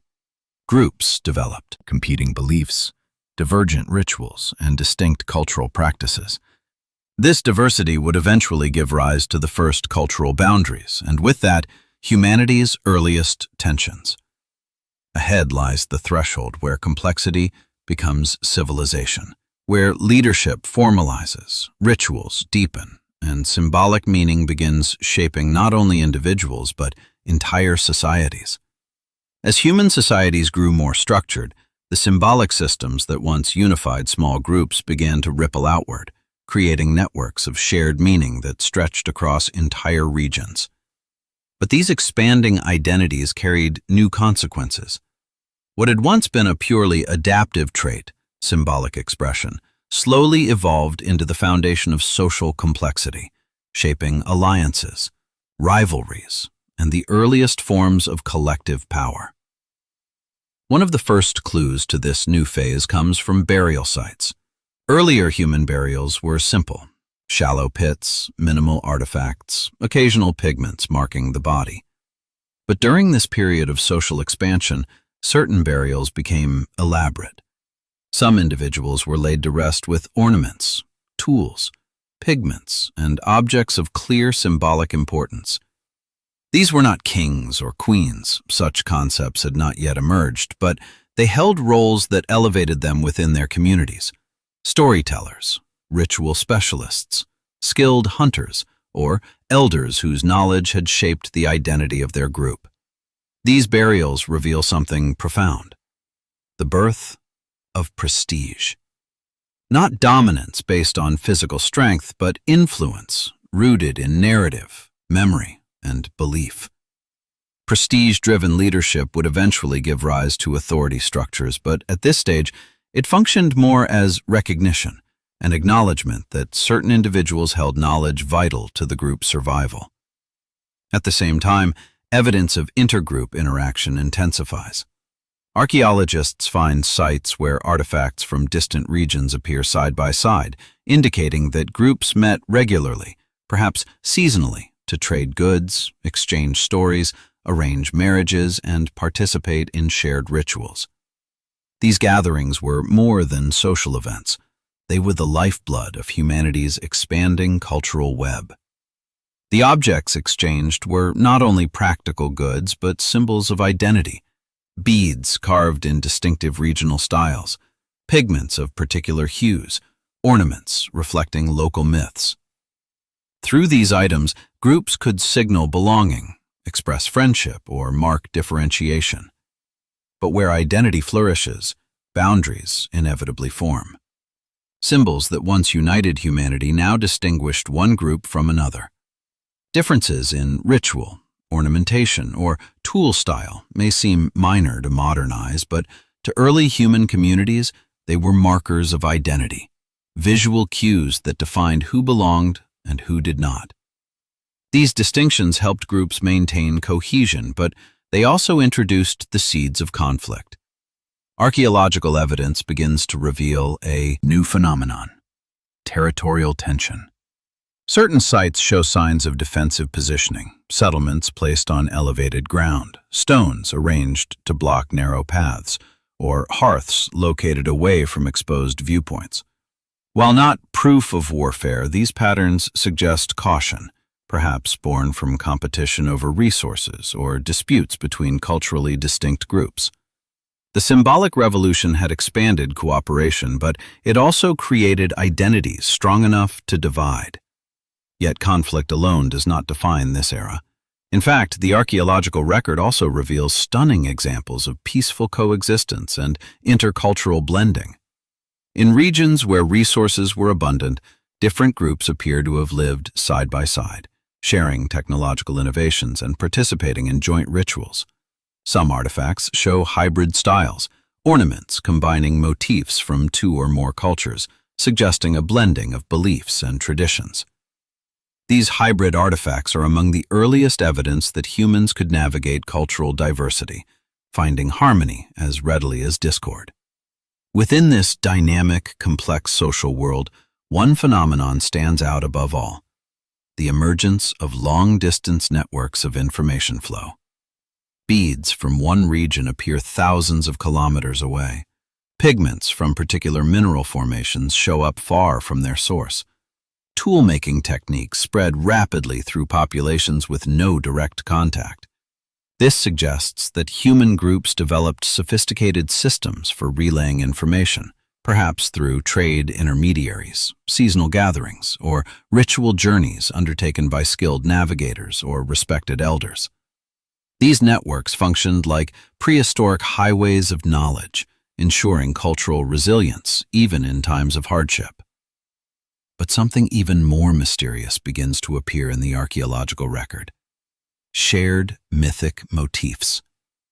Across vast regions, symbols emerge that appear to reference similar concepts: cycles, animals, cosmic patterns.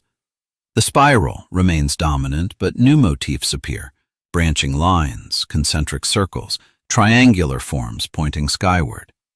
These may represent early cosmologies, attempts to articulate humanity's place in the world through narrative and symbol. The universality of these motifs suggests that early humans were not merely living in their environment, they were interpreting it through shared mental frameworks, giving rise to proto-religious ideas that shaped behavior, identity, and social cohesion.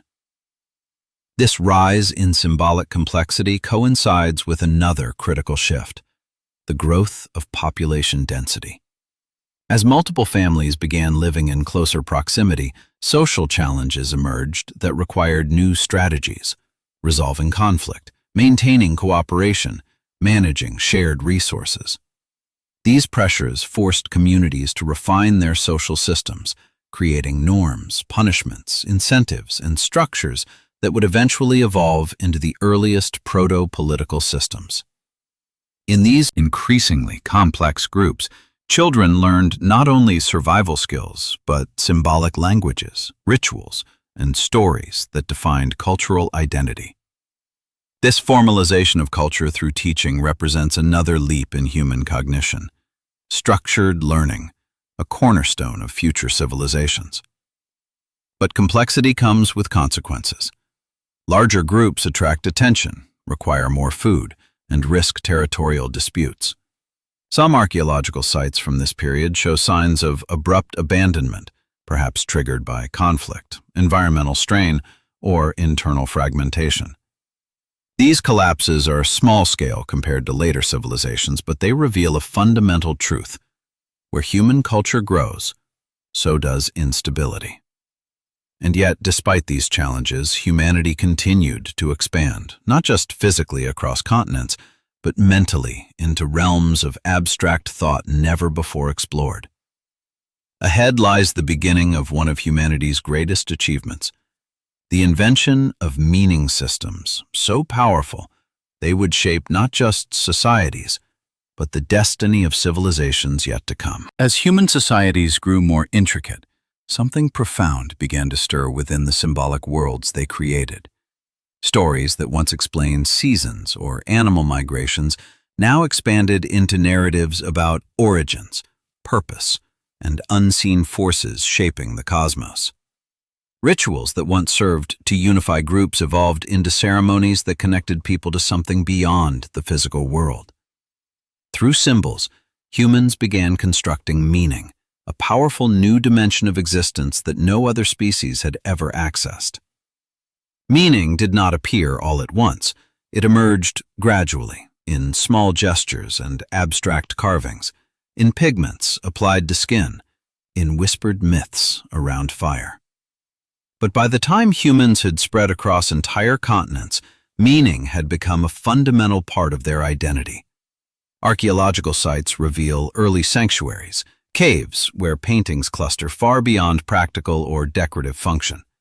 Some paintings appear in chambers so deep and inaccessible that reaching them demanded deliberate intention and ritual preparation. These were not shelters.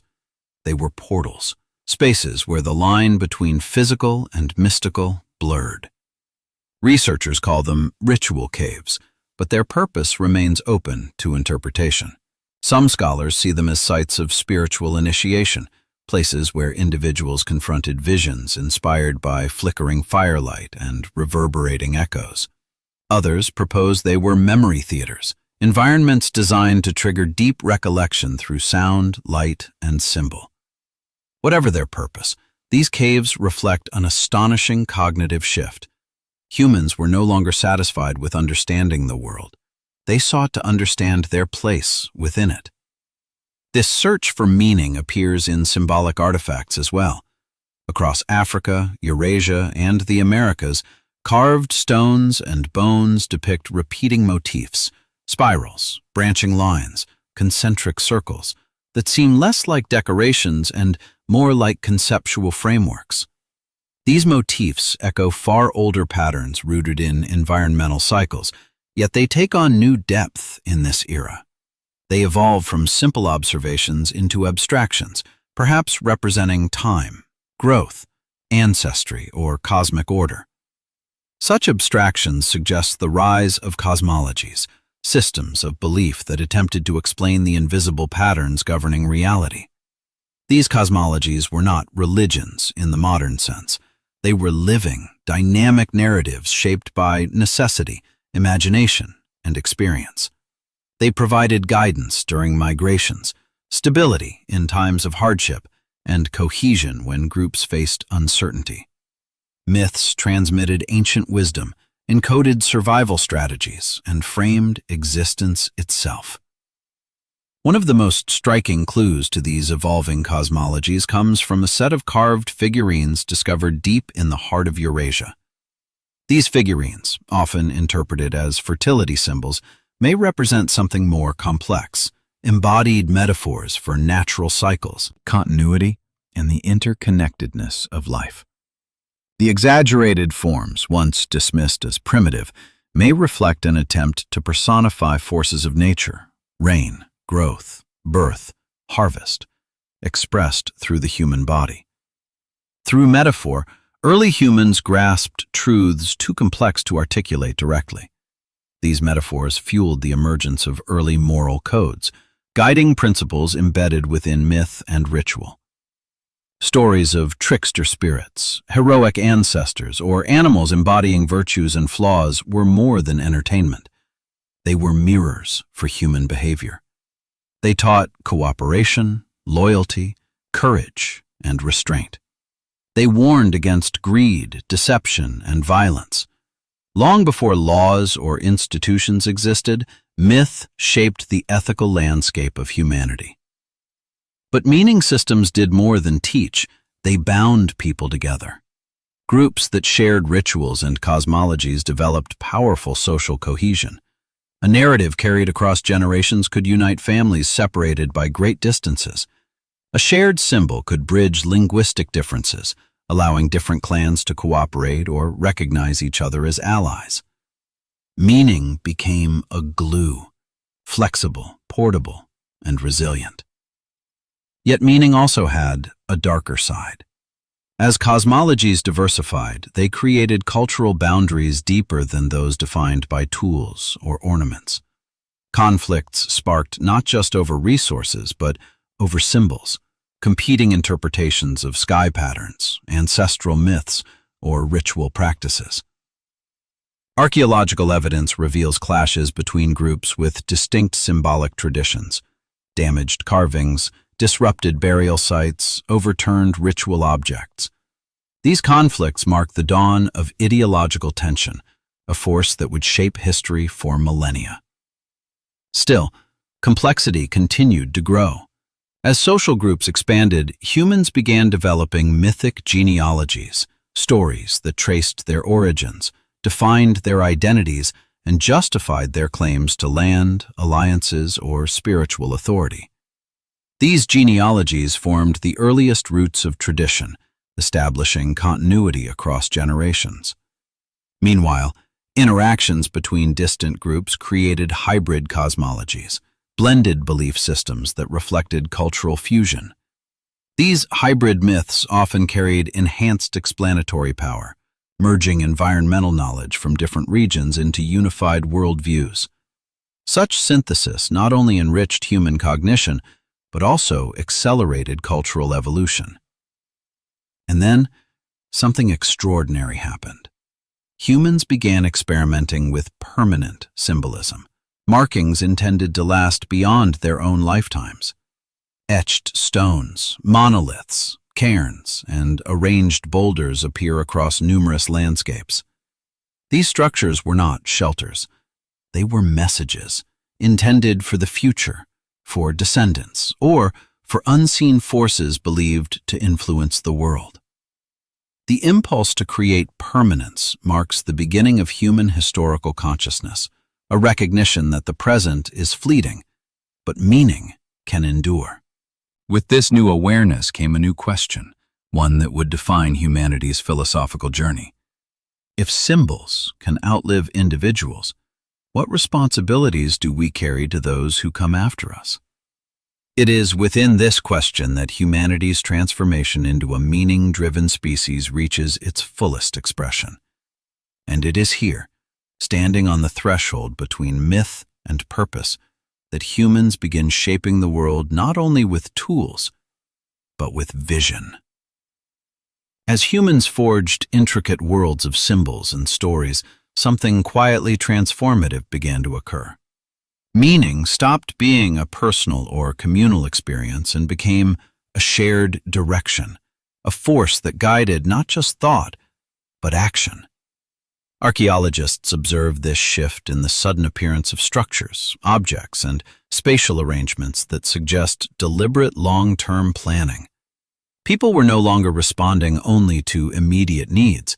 They were acting for reasons rooted in belief, legacy, and identity.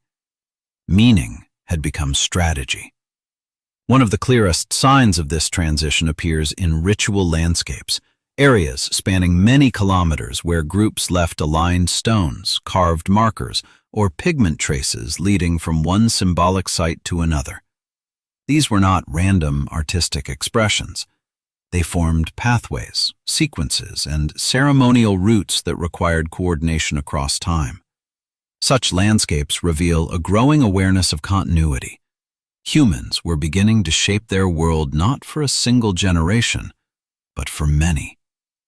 In some regions, clusters of stones appear aligned with celestial cycles, solstice shadows, lunar phases, or star paths that guided seasonal movement. These alignments suggest early humans were embedding cosmology into the landscape itself, turning meaning into infrastructure. Travelers who encountered these markers were not simply moving through land, they were walking through a story, one that connected them to ancestors, spirits, and cycles larger than their own lives. Alongside these ritual structures, archaeologists find evidence of feasting pits and communal hearths large enough to serve dozens of people at once. These sites imply gatherings on a scale far greater than the intimate bands of earlier eras. At these gatherings, symbolic exchange, beads, ornaments, carved objects, played a central role. These objects functioned as passports of identity, proving one's connection to a particular lineage or worldview. Through them, humans negotiated alliances, resolved disputes, and strengthened bonds. Symbol became diplomacy. But with expanding societies came new cognitive pressures. More people meant more interactions, more conflict, more decisions. To maintain harmony, humans relied increasingly on narrative authority, the power of stories to define rules, set expectations, and maintain social cohesion. In this era, myth and leadership began to overlap. Those who could interpret symbols, recall ancestral lore, or perform rituals gained influence. They were not rulers in a political sense, but they shaped perception, resolving disputes with appeals to tradition or cosmological order. This marks the emergence of proto-ideologies, belief clusters that guided group behavior, defined boundaries, and justified choices. Some emphasized harmony with nature, others prioritized bravery, fertility, or celestial cycles. These proto-ideologies were flexible, evolving with environmental pressures, but they provided a psychological anchor in an increasingly complex world. Yet complexity also brought fragility. In several regions, archaeologists find signs of social tension, ritual objects intentionally broken, symbolic markings defaced, sacred sites abruptly abandoned. These disruptions may reflect ideological schisms, groups disagreeing over interpretations of myth, ritual obligations, or territorial rights.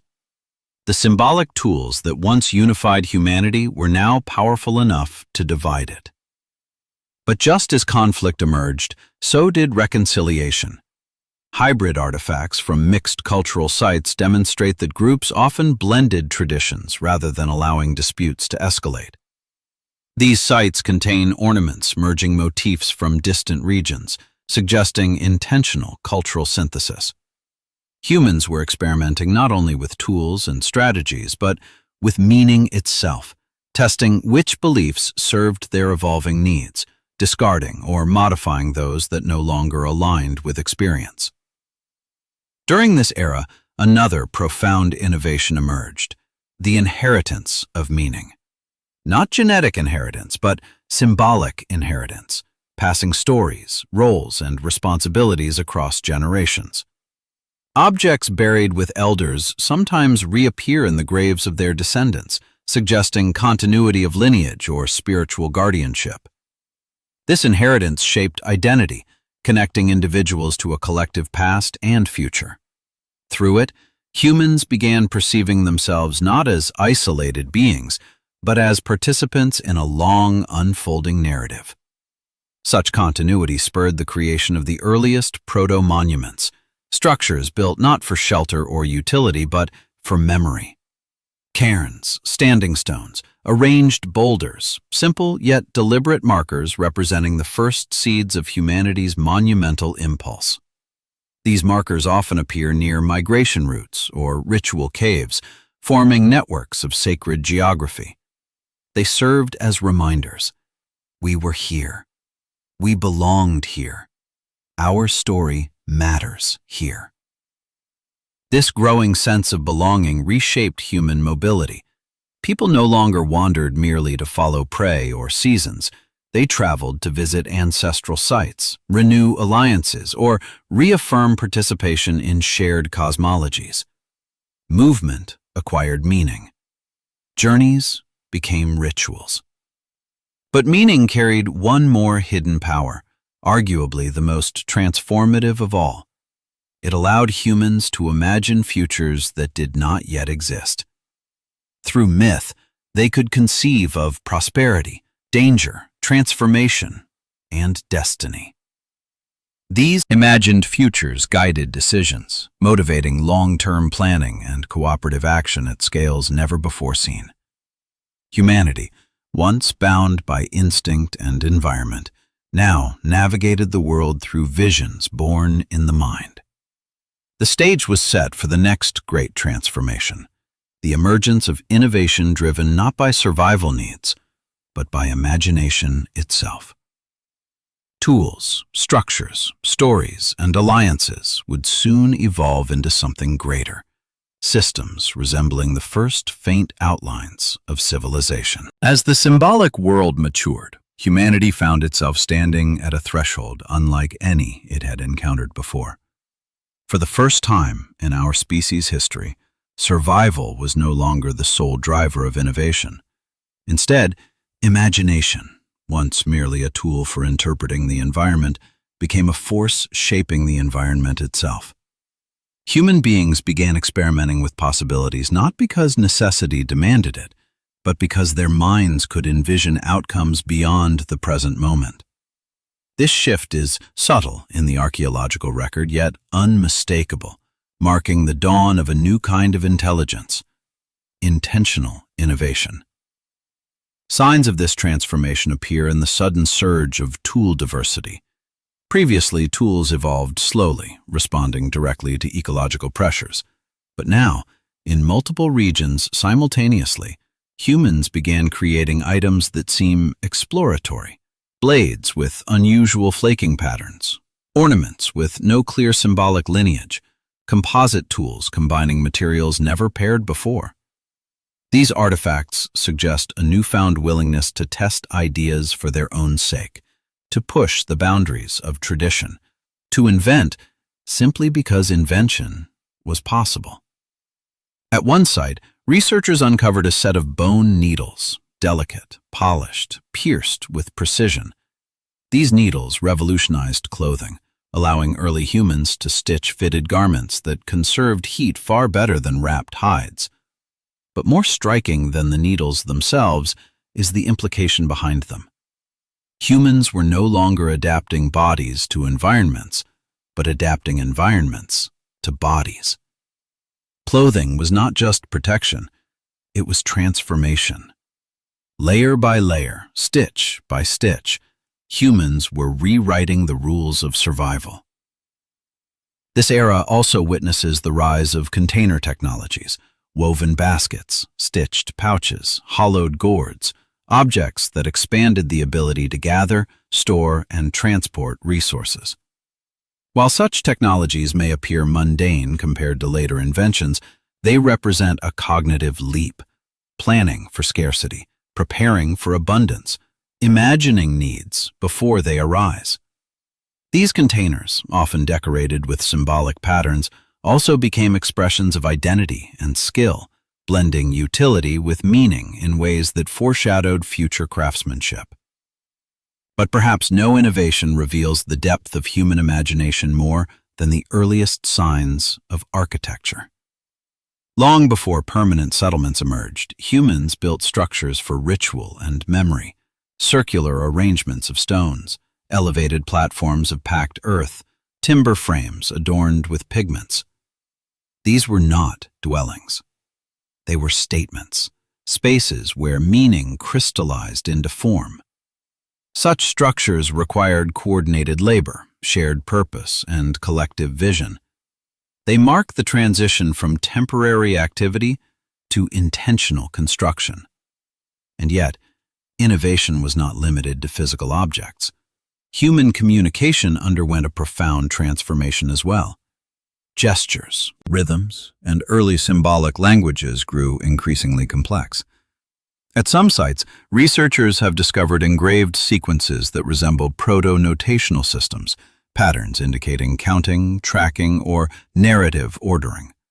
While not writing in the modern sense, these markings reveal the embryo of abstraction, the ability to encode information outside the human mind. This abstraction aligned directly with the blossoming of early planning behavior. Seasonal migrations became more coordinated. Hunting strategies involved greater synchronization. Gathering cycles incorporated predictive timing based on celestial cues. Humans were no longer reacting to nature, they were forecasting it, shaping their movements around imagined futures. This foresight became one of Homo sapiens' greatest evolutionary advantages. As innovation accelerated, social structures grew more intricate. Communities expanded from small family bands into larger interconnected groups with fluid but recognizable roles. Toolmakers, ritual leaders, navigators, mediators. Prestige systems became more distinct as individuals gained influence through specialized skills. Cooperation deepened, but so did differentiation. Humans were beginning to experience the earliest forms of social complexity, specialization, hierarchy, and cultural diversification. Yet this complexity also demanded new mechanisms of cohesion. Myth and ritual evolved accordingly. Ceremonies grew more elaborate, incorporating dance, sound, color, and symbolic reenactments. These rituals served not just to honor ancestors or invoke cosmic forces, but to preserve unity amid growing diversity. They reminded communities of shared identity, reinforced values, and aligned behavior. In this era, Ritual was not superstition. It was social engineering, stabilizing the expanding human web. Another extraordinary development emerges here: long-distance idea transmission. Innovations originating in one region, such as pressure flaking, pigment blending, or composite adhesives, spread across landscapes far too vast for direct contact. This suggests an unbroken ideological chain, a continuity of thought transmitted through shared symbolic systems. Humanity was becoming a cognitive network. But within this network lies a deeper mystery. Why did innovation seem to accelerate without clear environmental triggers? Why did human creativity erupt in bursts across continents, as though driven by an internal engine rather than external pressures? Some researchers argue that once symbolic thought became complex enough, it triggered positive feedback loops. More imagination produced more innovation, which produced more social complexity, which demanded further imagination. In this feedback loop, humanity discovered its greatest power, the ability to build worlds twice, first in the mind, then in reality. This capacity set the stage for the final transformation of the Stone Age, the emergence of structured societies that would lay the first faint foundation stones of civilization itself. As the Stone Age drew toward its final chapters, humanity stood at the brink of a transformation unparalleled in the history of life on Earth. The symbolic revolution had reshaped cognition, the imagination-driven innovations had reshaped technology, and expanding networks had reshaped society. What emerged from these forces was a species that no longer merely survived the world as it was, but prepared the world for what it could become. The earliest traces of this metamorphosis are subtle, yet they foreshadow the monumental architectures, complex religions, and organized communities that would later define civilization. One of the clearest markers of this transition is the appearance of proto-permanent settlements. Not quite villages, not yet towns, these sites reveal groups returning to the same locations year after year, building structures that accumulated layers of occupation. Hearths were rebuilt atop older hearths, storage pits expanded, symbolic markers multiplied. These locations acted as anchors in the human landscape, places of memory, identity, and return. They represent humanity's first tentative steps away from pure nomadism and toward rootedness. Within these emerging hubs, archaeologists find evidence of early social stratification. Some individuals were buried with objects of remarkable craftsmanship, pendants, beads, pigments, finely made tools, while others were buried with little or nothing at all. These distinctions do not necessarily indicate inequality as we know it, but they do reflect differences in role, influence, and symbolic importance. Prestige was becoming formalized. Tradition was becoming institution. Even more striking are the signs of collective labor, a phenomenon rare in earlier periods. At several sites, humans moved enormous stones, carved large timbers, or constructed complex circular enclosures requiring dozens of participants. These feats demanded coordination, leadership, and shared purpose. They also required a collective imagination, an idea so compelling that people invested labor into creating spaces that transcended immediate survival. These structures reveal a profound truth. Early humans were beginning to build not just for themselves, but for the group, for the ancestors, and for the future. This shift marks the dawn of public space, areas dedicated to gathering, ritual, negotiation, and memory. In these spaces, meaning became architecture. As communal structures expanded, rituals grew in complexity. Ceremonies incorporated choreographed movement, symbolic markings, rhythmic drumming, and elaborate storytelling. Some rituals appear to have spanned days or even weeks, bringing together multiple clans for alliances, marriages, trade exchanges, and conflict resolution. These events solidified social bonds and reinforced shared identity across distances unimaginable to earlier hominin species. At the same time, humans refined their ability to record knowledge in symbolic form. Engraved patterns on stones or bones suggest early attempts to track lunar cycles, migrations, or event sequences. These proto-records were not writing, but they represented the first steps toward externalizing memory, an innovation that would eventually give rise to true literacy. Even at this early stage, humans were expanding their cognitive reach beyond the limitations of biology. But perhaps the most profound development of this era is something no artifact can fully capture: a change in how humans perceived themselves. For the first time, people began to see themselves as part of a lineage stretching backward and forward in time. Ancestral memory grew deeper. Vision of the future grew longer. Identity became multi-generational. This sense of continuity inspired a kind of responsibility toward kin, future offspring, and the land itself. In this new worldview, humanity was no longer merely reacting to the rhythms of nature. We were beginning to define our own.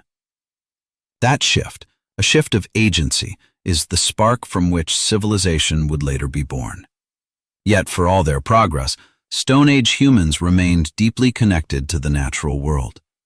Their cosmologies honored cycles of moon and sun. Their rituals reflected the migrations of animals and the turning of seasons. Their identities drew power from landscapes shared with ancestors. Even as imagination catapulted them toward new forms of existence, they carried forward the ancient intuition that had once saved their species from extinction. This fusion of the intuitive and the symbolic, the practical and the imaginative, is the true reason Stone Age humans thrived. It was not strength, not tools, not fire alone. It was the integration of perception and meaning, the ability to read the world while simultaneously reimagining it. And so, humanity walked out of the Stone Age not as passive participants in nature, but as authors of possibility. The evidence scattered across caves, bones, pigments, and settlements reveals a species guided by mysteries both external and internal, by lunar cycles and inner visions, by ancestral knowledge and newborn imagination. A species that transformed risk into innovation, distance into community, environment into opportunity. A species that discovered the power to think in symbols, to dream in stories, and to act on ideas that existed nowhere but the human mind. When archaeologists look back on this era, they often focus on tools, migrations, and fossils. But the real revolution, the one that propelled us toward everything we would become, was far less tangible.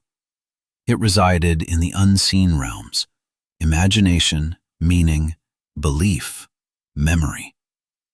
That is the real reason Stone Age humans thrived, and the reason their descendants inherited the earth.